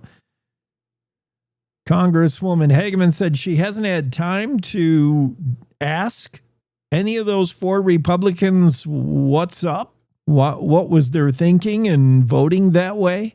After all, the vote just happened last night. But she said she is planning to get with them, to visit their offices and ask them what you're thinking. Why did you vote that way? The Representative Ilhan Omar, boy, the dust up with Nancy Mace has gotten ugly on social media. Really bad. Nancy Mace has basically told Omar, go back to Somalia where you came from. She immigrated, her family immigrated in the 90s, maybe 1980, 80s, 85, 90, somewhere around there. And she is of Somalian background. And to me, it's a little out of line for Representative Mace to call into the issue whether she's Somalian or not.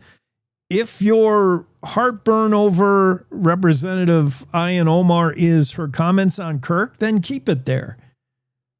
It doesn't matter if she's from Mars or Somalia or Texas.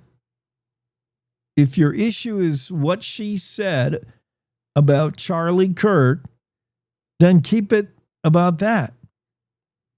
Omar had also made anti-Semitic comments back in 2023 and was under fire. In fact, her fellow so-called squad member was successfully censored back in 2023. So, yeah, those two have been going at it for a little while now. Another so-called squad member, AOC, somebody stuck a microphone in front of her. She's like, don't even. She's like, that's schoolyard behavior between Mace and Omar. I don't want nothing to do with it. I think we all just need to lower the temperature a bit. Wow, now. Another squad. Sorry, Renee, you've got the show on in the background, so it's creating... Okay. Renee Jean is with us. Renee, I want to talk about, not about the dust up in the house. I want to go to this nuclear watchdog dude and understand better what it is he does. I've heard of the Federation of American Scientists. I don't know why or when they were formed or what they do, but this guy's a member of them, Matt Korda. Yeah, so I discovered him when I did a story about the Minuteman III silo being taken offline, the first one taken offline for the incoming Sentinel. And this guy is kind of like an eye in the sky. He's using satellite images. He's looking at programmatic documents, budgets, anything he can get his hands on to kind of track and trace the world's nuclear arsenals, whether they are in China, Russia, America, all around the globe. This guy's kind of an eye in the sky that's watching what's going on there. I thought that was just kind of fascinating. And as I was talking to him, he mentioned he was going to be in Wyoming, to talk about his program and what he does. And I thought, well, that's really super interesting. And evidently he's making like a tour of all the states where there are Minuteman III missiles, which are going to be replaced with Sentinels, just talking about his program, what they do, how they watch this way up in the sky. From what he said about the American Federation of Scientists, this group was started by people who worked on the Manhattan Project. The people who developed nuclear weapons founded this group to watch what's going on with the nuclear weapons in the world. And I think they're kind of at an advocacy group to prevent. They don't want to see nuclear war. Nobody wants to see nuclear war. The whole point of our nuclear weapons really is deterrence. If you hit us, we hit you, it's going to be ugly for everyone, kind of thing. Yeah. And so I think that's kind of what they are, or what they're doing. Now, as a watchdog group of nuclear capabilities when it comes to the weaponry, would he also be called in, he and his cohorts be called in when there's the nations, because there's a pact. You can only have so many nukes, so many Minutemen, so many Sentinels, according to a pact, Russia, U.S. Would he also ever be called in, since he knows where they all are, to say, okay, you guys are over the limit, or I don't know? Well, no. He has no authority over nuclear weapons or anything like that. He's just watching, who's stockpiling them, who's doing what. So, he's can see from the satellite images that there is a nuclear arms race going on right now. Particularly China has really ramped up its production of nuclear weapons. By 2024, they had reached 600, which is more than we have. We have 450 missile silos that can be filled with warheads. 50 of those are not filled, owing to a treaty between the United States and Russia. We said we would, not have more than 400 active missiles at any one time. And I don't know how many stockpiled, but, stockpiles are kind of like, these are missiles that are just can be loaded into a silo and ready to go. But part of the whole deterrence is having more nuclear missiles to do more damage to to anybody who might attack you, to make it not worthwhile, right? Right. And so we're losing we used to have Russia and America together, used to have 90% of the world's nuclear arsenal, and that percentage is falling because of countries like China, Pakistan, India, North Korea are increasing their amounts, and ours has not increased.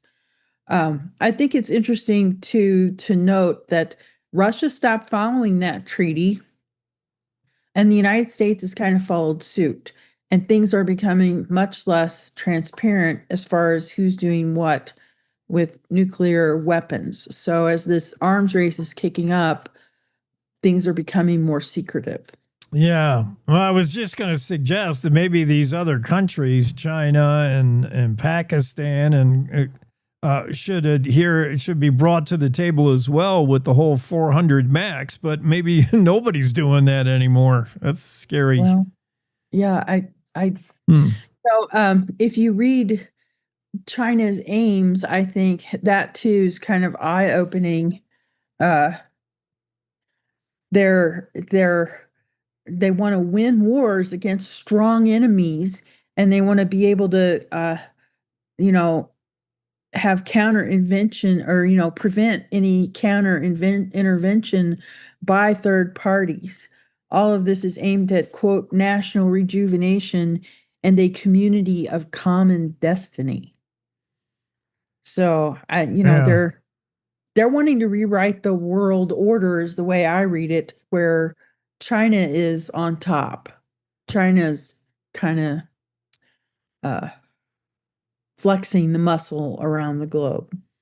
Well, your chance to meet with and tell the story of Matt Korda was interesting. He just happened to be, he's making the rounds to wherever these nuclear weapons are operated. It's no secret, and it really can't be a secret anymore to some extent where they are. Korda knows. He uses satellite imagery, budgetary information, Freedom of Information Act requests, and whatever he's got to do. And he's identified where you can find the Sentinels in the U.S., replacing the Minuteman anyway. Have we? Yeah, and though that's public information, he's not sharing anything that's not already publicly available. The military wants people to know that it has these missiles. The whole point of deterrence is that your enemies know you have plenty of missiles to respond to any attacks. So it's part of the deterrent mission, I think, to have some idea that here these missiles are all here, ready to go. When I read your story the other day, I wondered aloud. I said, when Renee comes on, we'll ask her. I don't know if you know, but what, as you replace these Minuteman 3s with the Sentinel, what do you do with the Minuteman 3? Can you repurpose the warhead part of it? Is it just the rocket that's advanced and updated, or what do you do with the old ones? The warheads are actually on a separate track. Those are getting upgraded too, but they were on a separate schedule. Of course, the timeline for Sentinel has been delayed, so it's running into the warhead development train. Those are two separate trains that are kind of on separate tracks. Okay. And hopefully the kids at F.E. Warren Air Force Base stop shooting at each other and playing beer pong and get down to the business of perhaps pushing a button over there. Boy, I'm tired of hearing of the stories that are going on at F.E. Warren. All right, well, good stuff, Renee. What are you doing now? Where are you these days? I'm in Cheyenne right now. Working on feature stories for this weekend. Excellent. I hopefully you can point the cars south and go down and get an In-N-Out burger. I heard that's within an hour's drive or less. Yeah, are those really worth the drive? I've never had. I think so. They are. I love In-N-Out. I don't do a lot of. I don't eat a lot of burgers. It's all the bun and all of that kind of stuff. I don't need to eat all those carbs. It's National Cheeseburger Day today. You can get a 50-cent cheeseburger at Burger King. McDonald's, with a purchase of $1 or more, I think you get, if you get a large drink, you can get half off on a cheeseburger. Yeah, National Cheeseburger Day. They have National Everything Days. Yes, they do. I know it's gotten out of hand, but if it involves a cheeseburger, I'll go with that. I'm down with that. All right. Well, enjoy the weekend. Thanks for your stories. Always great. Okay. Sounds good. Thanks, Jake. Okay. Renee Jean, her story on Meet Matt Korda. He's the guy who's just taken it upon himself on behalf of Federation of American Scientists to identify where all the Sentinels, where all these nuclear warheads are, weapons in the U.S. There's a treaty with Russia to cap that at 400, but there's evidence that perhaps Russia has made more. China certainly, and boy, now you got Pakistan and India. Oh man. It's no wonder the doomsday clock is ticking towards midnight, right? Cowboy State Daily Show continues. Quick break here. To the Teton Range, Cheyenne to Sheridan, Rawlins to Ralston. Cowboy State Daily Morning Show covers the state like no other radio show or podcast. We love Lovell. We're eager to share the stories of Story will crow about Crowheart and yodel over Yoder. Whether you make your home in Sweetwater, Chugwater, Powder River, or Green River, the Cowboy State Daily Morning Show will make you feel right at home. Jeffrey City, Atlantic City, we see you. Little America, Big Piney, you're on our radar. Howdy, Wapiti, Meeteetse, Shoshone, Ten Sleep, good morning. Welcome, Torrington, Riverton, Wheatland, Lusk, Lingle, Lander, Timber, Casey, Kerwin, Moorcroft, Mountain View, Moose, Fort Bridger, Fort Laramie, Fort Washington, Hannah, Hudson, Hewlett, Dayton, Daniel, and DuBois. We are east of Weston, west of Midwest, north of Newcastle, and south of Sundance. Border to border, we love Wyoming and every one of its communities, bar none. This is the Cowboy State Daily Radio Network. Nestled between Casper Mountain and the North Platte River, you'll find the heart of Wyoming. With a bustling downtown centered around our outdoor haven, Casper is for adventurers, freedom seekers, and rule breakers who find beauty off the beaten path. So untouchable history, a vibrant community, and uninterrupted outdoor recreation define your travel itinerary. Allow us to welcome you to the one and only Casper, Wyoming. Plan your trip at visitcasper.com. All right, look at you taking the stairs. Who are you? We're your lungs. We are proud of you for quitting smoking, but you still may be at risk for lung cancer. A routine cancer scan can detect it early when it's more curable. Good to know. Well, I gotta go somewhere. So do we. Listen to your lungs. Get a routine screening that could save your life. Talk to your doctor and learn more at savedbythescan.org. I think I finally found. Hey, how you doing? Hey, Mason. Hey, Mason. Got a new house. It's looking pretty cool so far. A place that I call home.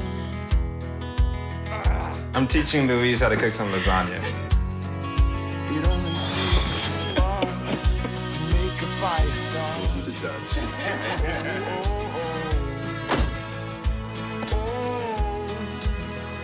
Thank you. Study, please.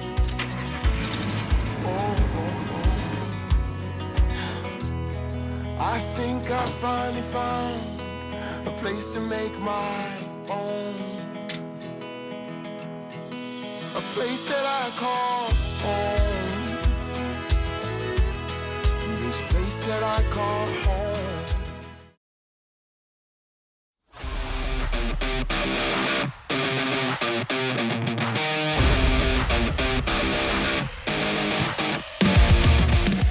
Yeah, aggressive music leading us into the Ask Abby segment because I'm feeling aggressive. Last week, you quizzed me. That's not going to happen again. Never again, Abby. Well, now you know how it feels, Jake. How dare you? I do. Because I went back and watched only because it's my favorite Don't segment. ever do that. I know. You can't come back and watch. Don't do that. It's my favorite part of the show, part of the week. It's everybody's favorite segment of the week, Ask Abby. And so I go back and relive it just because it's so fun. And I was surprised of how the questions were. I was yelling at myself like, duh, you know this one. But you're right. When you're asked on TV or radio or whatever it is, it's different. And your brain doesn't work. Yeah. Well, I found that out. You're right. I have new empathy for you. It's not easy. But still, I'm ready for, where is my buzzer? Yeah, but still, I can't. I'm going to hit the buzzer so many times I might break it. Oh, great. This is going to be tough. You may have heard earlier this morning, 3.5 hours ago, I said you would be sound asleep and you would miss it.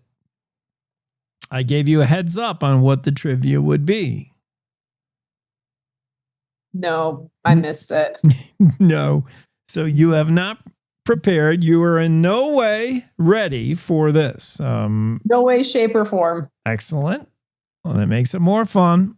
We're going to talk about wedding trivia and brands trivia, like what famous brands, M&M's, Coke, whatever. So, okay. Yeah. So wedding trivia. How many weddings have you been to, would you say? Oh, gosh. I don't know. A lot. Ballpark it. 25. Wrong. No, I don't know. 20. Really? You've been to a lot of weddings.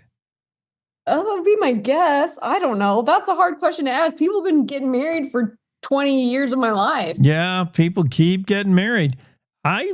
That's a lot. I think that's on the high end. Holy cow. Okay. Well, I'm just saying maybe like there were years where there were several. Yeah. And then, there's always at least one a year, I'm guessing. Any memorable DJs? You haven't seen the best yet, but. The wedding that we went to in Jackson last summer, their DJ, they had like a band. They had a live band and a DJ, and they were a lot of fun. I don't know their names though.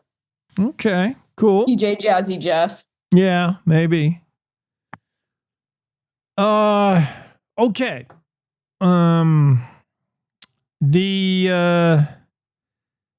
Let's start with some sort of easy ones. And you don't have to nail this right on, but within a few, approximately how many people get married each year in the United States? 40,000. Ooh.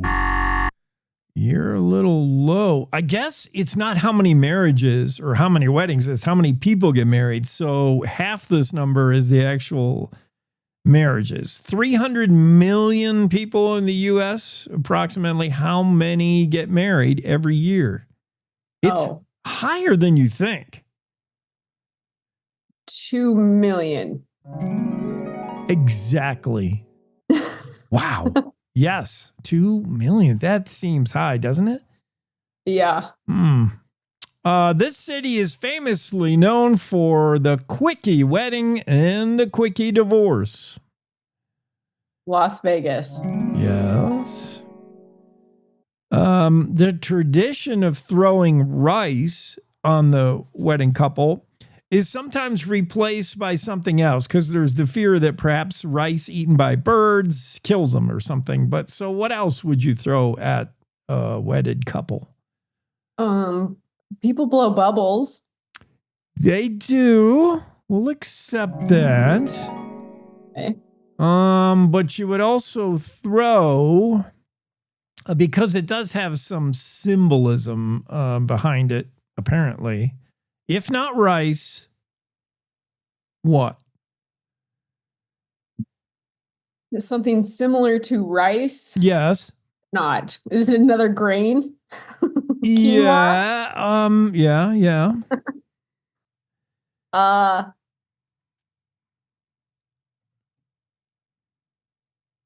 Cereal? Cheerios. Sounds so right. It would just be, in general, seeds. Throwing of seeds. Oh. Is okay. Perhaps popular. Why does the bride wear a veil in Western weddings? I have no idea. Just because it looks cool? Yeah, it just looks neat. We like to impair our vision before big decisions. Do you take this man? I don't know. I can barely see him. I guess so. Give him a go. I don't know. What is like, I mean, the unveiling of the bride, I don't know. That's what I would think is you're not allowed to really see her or know her until you live with her and marry her. I would have thought, yes, it has to do with some kind of unveiling. Apparently, it's as simple as it's thought to ward off evil spirits. Oh. Okay. Yeah. I don't know. More wedding tradition. Let's see. What else? A modern alternative to throwing rice or throwing seeds would be throwing this item, more commonly known as being thrown in Arab nations when you're mad at other people. Oh wow. Is it another food? No. What do they throw at each other in the Middle East other than rocks? If you're really mad at someone, angry.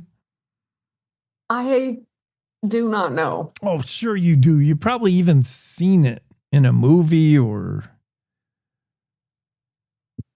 What? What do they throw at each other in the Middle East? Yes, if you get really mad at someone. Let's say you're from Pakistan, someone makes you mad. Maybe not necessarily Pakistan. Turkey. You're at plates? I don't know. No. Your shoes. What? Yeah. Okay. Yeah. The Arabs are all about throwing their shoes at each other when they're mad. I don't know why. Okay. But it's also a modern alternative to throwing rice, a tradition. Shoe tossing. That could hurt. Yeah. Imagine getting a Doc Martin in the face. If you're a bride, like, oh, thanks a lot. Yeah, those things are heavy. Mm-hmm. That's interesting. Okay. Well, shoe throwing, rice, seeds, it's all the same. Yeah. Sort of. Okay, ritual in Jewish weddings. I just saw this. I just DJ'd a Jewish wedding, and I love when I do because you got the hora where they put the bride and groom up on the chairs dancing. It's so fun. And what is this tradition of a Jewish wedding at the ceremony? When they break the plates under the napkins or whatever? Yeah. They stomp them? Yep, they stomp a wine glass, symbolizing that you're getting married into a broken world, and you know this, but you two are going to be just fine, you and her and you and him. Yeah. Okay. What else do we have? You're doing pretty good on the wedding trivia because 25 weddings, that's a lot. Yeah. Okay, what color should you not wear at a wedding? If you're white. A woman, yes. That's the bride's prerogative. That's easy. What do you call a wedding where there are no guests and they're done rather hastily? When they elope? Elopement. A wedding forced by her dad, usually due to pregnancy. Shotgun. Yes. Well, these are too easy. We got to switch gears now. We're going to the brands. Okay. This is an interesting one. I didn't know this, and I don't know why. We should look into this. There are two countries where you'll never find Coca-Cola. North Korea, not surprisingly, and where else? No Coke.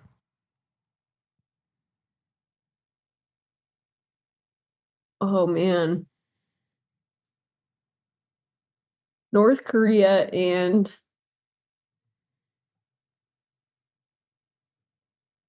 oh gosh, I don't know. I'm trying to think. Um, not Africa. You can get Coke in Africa, right? Yeah, probably. I think so. Plus, Africa's a continent. But we'll let that go. Oh, I don't know, Jake.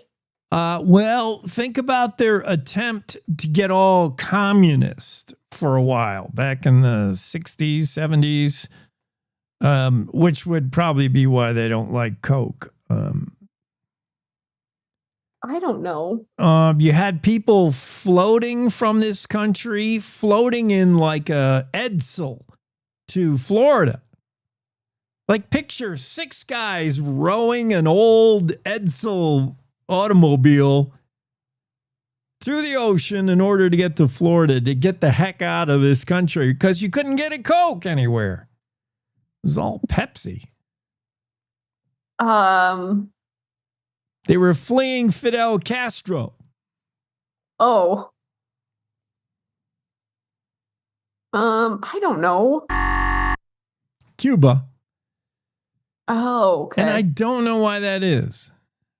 I don't know if it's just Coke or what. All I know is that's what the interweb says, and that's where I get this trivia stuff. So Cuba and North Korea. Okay. yeah, no Coca-Cola. Interesting. What industry can no longer display any branding on its packaging? Can't advertise on TV or radio either, yet it's still popular. Japan? No. It's a product. Oh. It's still consumed or still used by many, though. Cigarettes? Yes, the tobacco industry cannot display branding and advertise on radio or TV. Yes. What does the BBC stand for? The British Broadcasting Channel. Close enough. British Broadcasting Corporation. Yeah. Corporation. Okay, we're going to get a little harder. Which brand invented energy drinks? I would say Red Bull. Yeah, Red Bull. Right on. Which brand has a white ghost on a yellow background as its logo? Snapchat. Whoa. You're getting pretty good here. Today is National Cheeseburger Day. Where are you going to get your cheeseburger from? Your favorite burger place, fast food. Jake, I've eaten 3 cheeseburgers in my life. Oh, no. You're going to start that dietitian stuff again? So I won't be participating in Burger Day. Look at me. I only eat hamburgers and I'm still alive. Although it's not a health thing. I just don't like cheeseburgers. Oh, this is so close to being un-American. I know. It's really towing the line. Yeah. This is like the Red Scare, where they would ferret out potential communists by asking them questions like, who won the 1968 World Series? And you wouldn't know. No. One way to ferret out a spy is someone who doesn't like cheeseburgers. Are you for real? You calling me a spy? Well, I don't. Yeah. It's un-American. I know. And I've never eaten a hot dog. So there's that. The show must go on, though. The show must go on. What are you doing on 4th of July? Chowing down on sushi? Like probably eating chips. Okay. Well, that's sort of American. Watermelon. What about your pizza consumption? Oh, yeah. I like pizza. Okay. Magic wand. You lit right up when you heard that. Oh, I like pizza. Yeah, I like pizza. But just not a big cheeseburger fan, huh? No. Okay. I've never eaten a McDonald's cheeseburger. Wow, you don't know what you're missing. Yeah, no, I've never eaten a fast food cheeseburger, to be honest. I've had 3 cheeseburgers in my whole life. How about that? Okay. The slogan, "Good things come to those who wait," belongs to which brand? It's a drink. I'll give you that hint. Good things come to those who wait.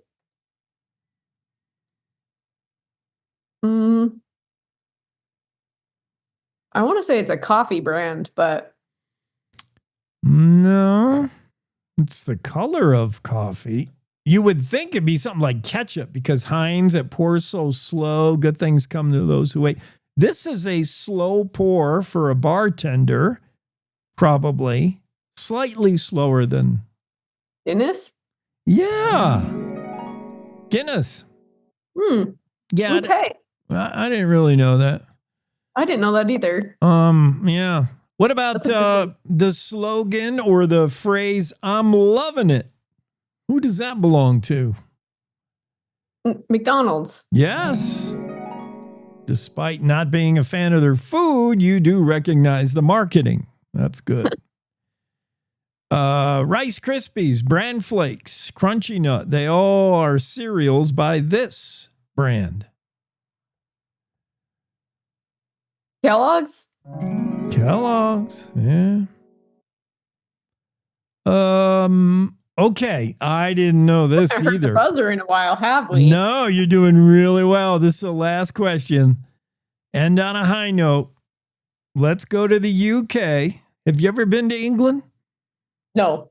Okay, let's say you were, and you're still a bartender, which you are or have been. Yes.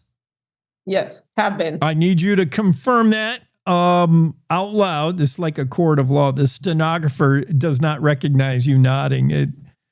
You have been a bartender. Correct.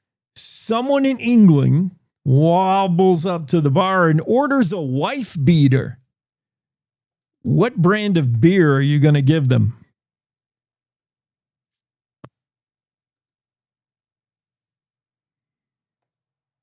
In England? I guess it's an English thing. I've never heard of it anywhere. But let's say you're a punter, as they call them in England. I'll take 2 wife beaters. What are you going to set on the bar? I have no idea. I know. It is a hard one. Like, who knew? A Stella Artois.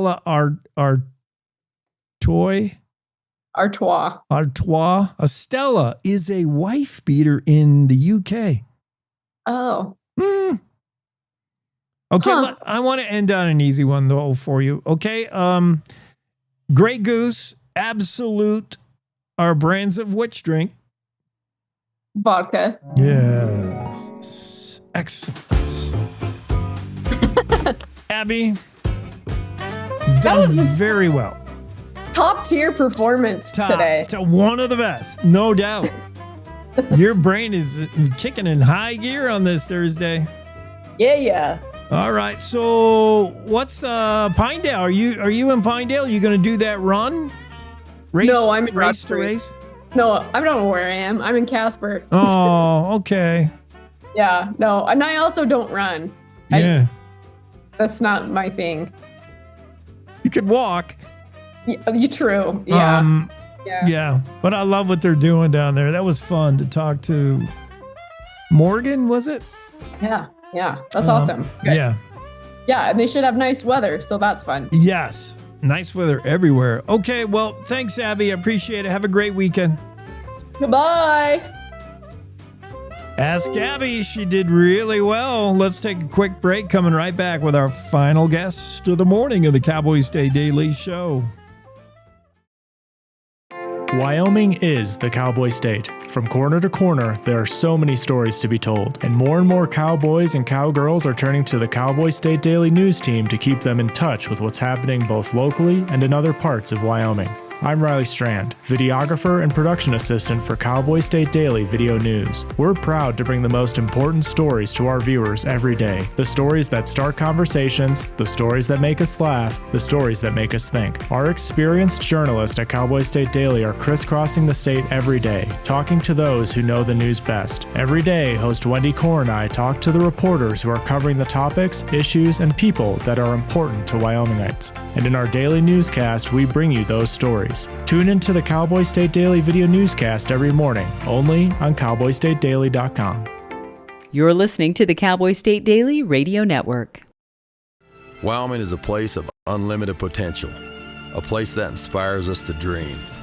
Since 2014, Wyo Lotto has given back over $180 million to our great state through transfers, winnings, commissions, and more. Dollars that have gone directly into your cities, towns, and counties. Dollars that have changed lives and set dreams in motion. Thank you, Wyoming, for a legendary 10 years. We can't wait to dream up what's next.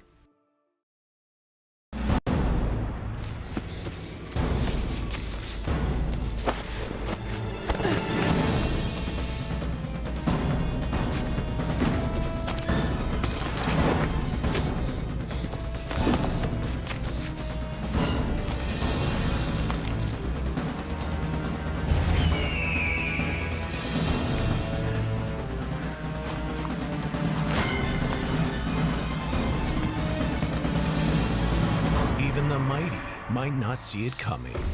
It's prediabetes, and it captures 1 in 3 adults.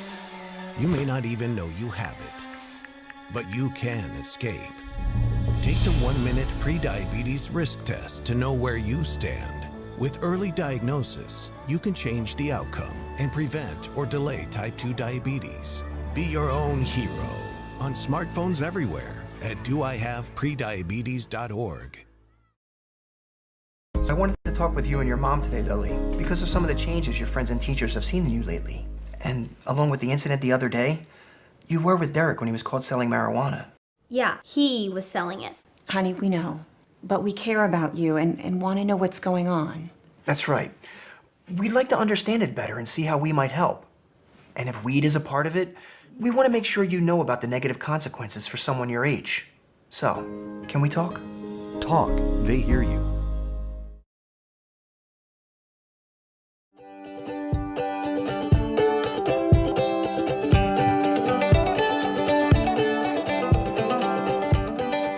Our final guest today on a Thursday Cowboy State Daily Show with Jake. We welcome Mary Sims here. And today is a big day up in Cody. Big night, big day, all day activities. We're going to talk about a special airing of a documentary. First, Mary, explain to us what is the idea behind By Western Hands.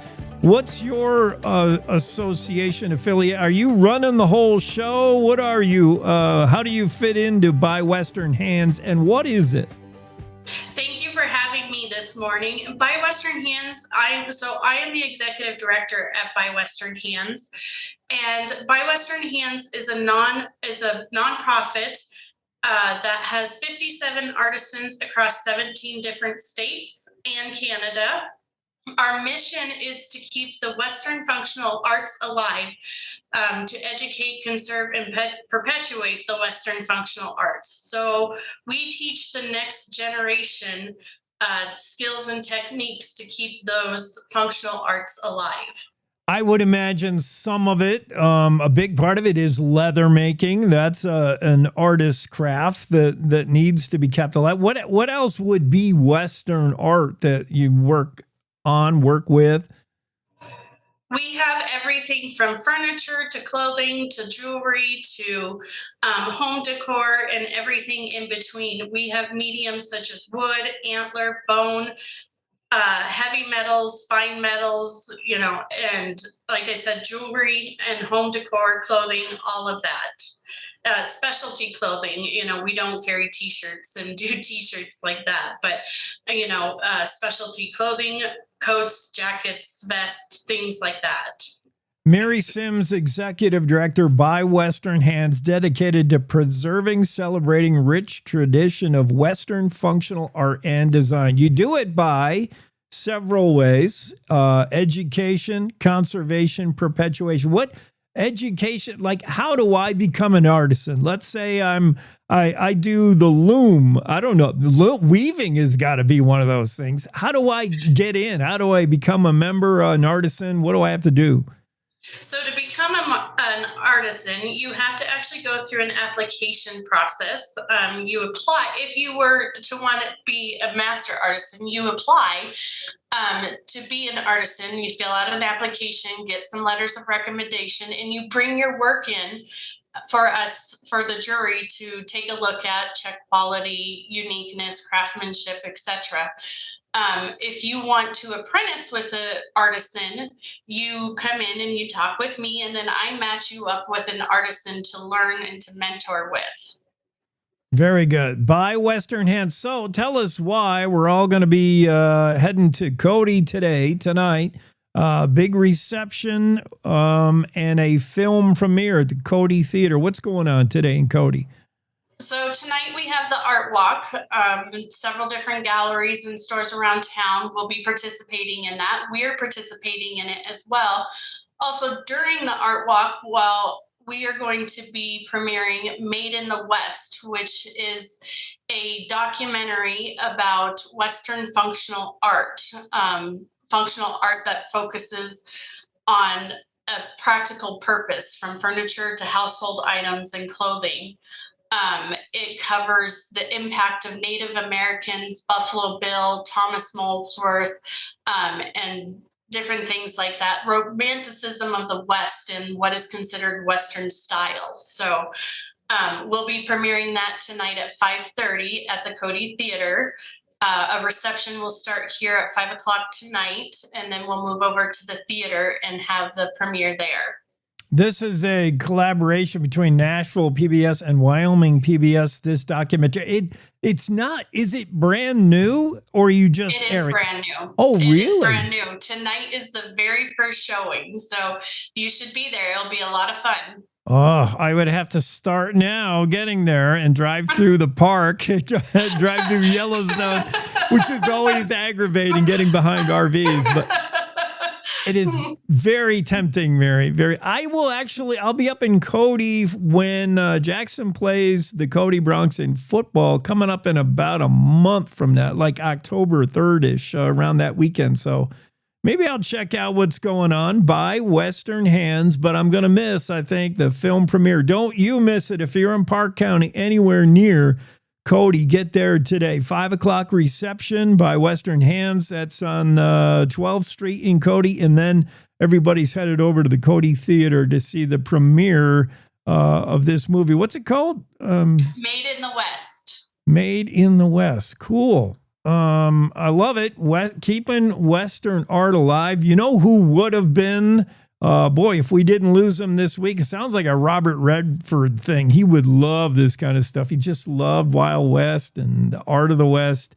We got a few art things going on down here in Jackson Hole as well, but nothing as cool as By Western Hands. I like it, Mary. Thanks for being on. Thank you. Have fun tonight. Thank you. We will. All right. Cowboy State Daily Show continues. That's Mary Sims by Western Hands and the big premiere tonight in Cody at the Cody Theater. Check it out. Made in the West, a celebration and preservation of Western functional art. That's kind of what By Western Hands does every day. And it's just set to movie. I like it. We'll see you there. See you, Mary. I'm going to go close up the show here, and we're going to bounce you out of the Zoom room. I think it's a rude exit to our guests. Whenever I'm done with them, like I play them off with music, and then I just throw them right out of the Zoom room. It must be kind of an abrupt exit. I don't mean anything by it. It's just the only way I can do the technology, you know. It's the best I can do. That'll wrap us up just about for a Thursday. If only we were on that 4-day week like they have in Europe, we'd be headed for the weekend already, but not to be. We did a lot of great things today. We had Tom Lamb on the show, the CEO of Myriad Uranium. Tom is pretty excited, as a lot of people are, about what's going on at Copper Mountain. In the 1970s, we were mining uranium at Copper Mountain pretty hard and heavy. And then the whole industry kind of dried up. Everybody walked away from uranium. Now suddenly uranium's all the rage again. And we're going back to Copper Mountain and we're saying, is there any uranium left? And Tom says, oh yeah, more than we thought.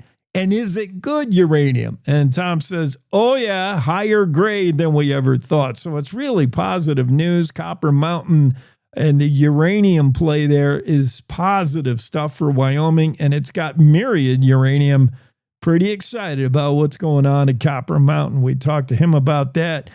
We spoke with Representative Harriet Hageman this morning, and she didn't want to get in between Representative Nancy Mace and Representative Ian Omar, who have really had a slugfest over social media and over Charlie Kirk. In fact, a hastily called vote to censor Representative Ian Omar was taken last night, and our own Congresswoman Hageman was part of that. She voted for a censor, and 4 House Republicans, though, did not play along. And they did not, they flipped the script a little and sided with Democrats to make it a 214-213 one-vote difference that keeps Representative Ian Omar, who is a Democrat from Minnesota, keeps her from being censored. Not the first time she's been called to the mat by Republicans. She's a member of the so-called squad membership, the left of left in the House. And her comments about Charlie Kirk not very well received. She's also made anti-Semitic comments in the past. We didn't mean to drag Congresswoman Harriet Hageman into the middle of that, but she spoke on that and the new committee, the new J6 2.0 that's looking into the Capitol riots back in 2021.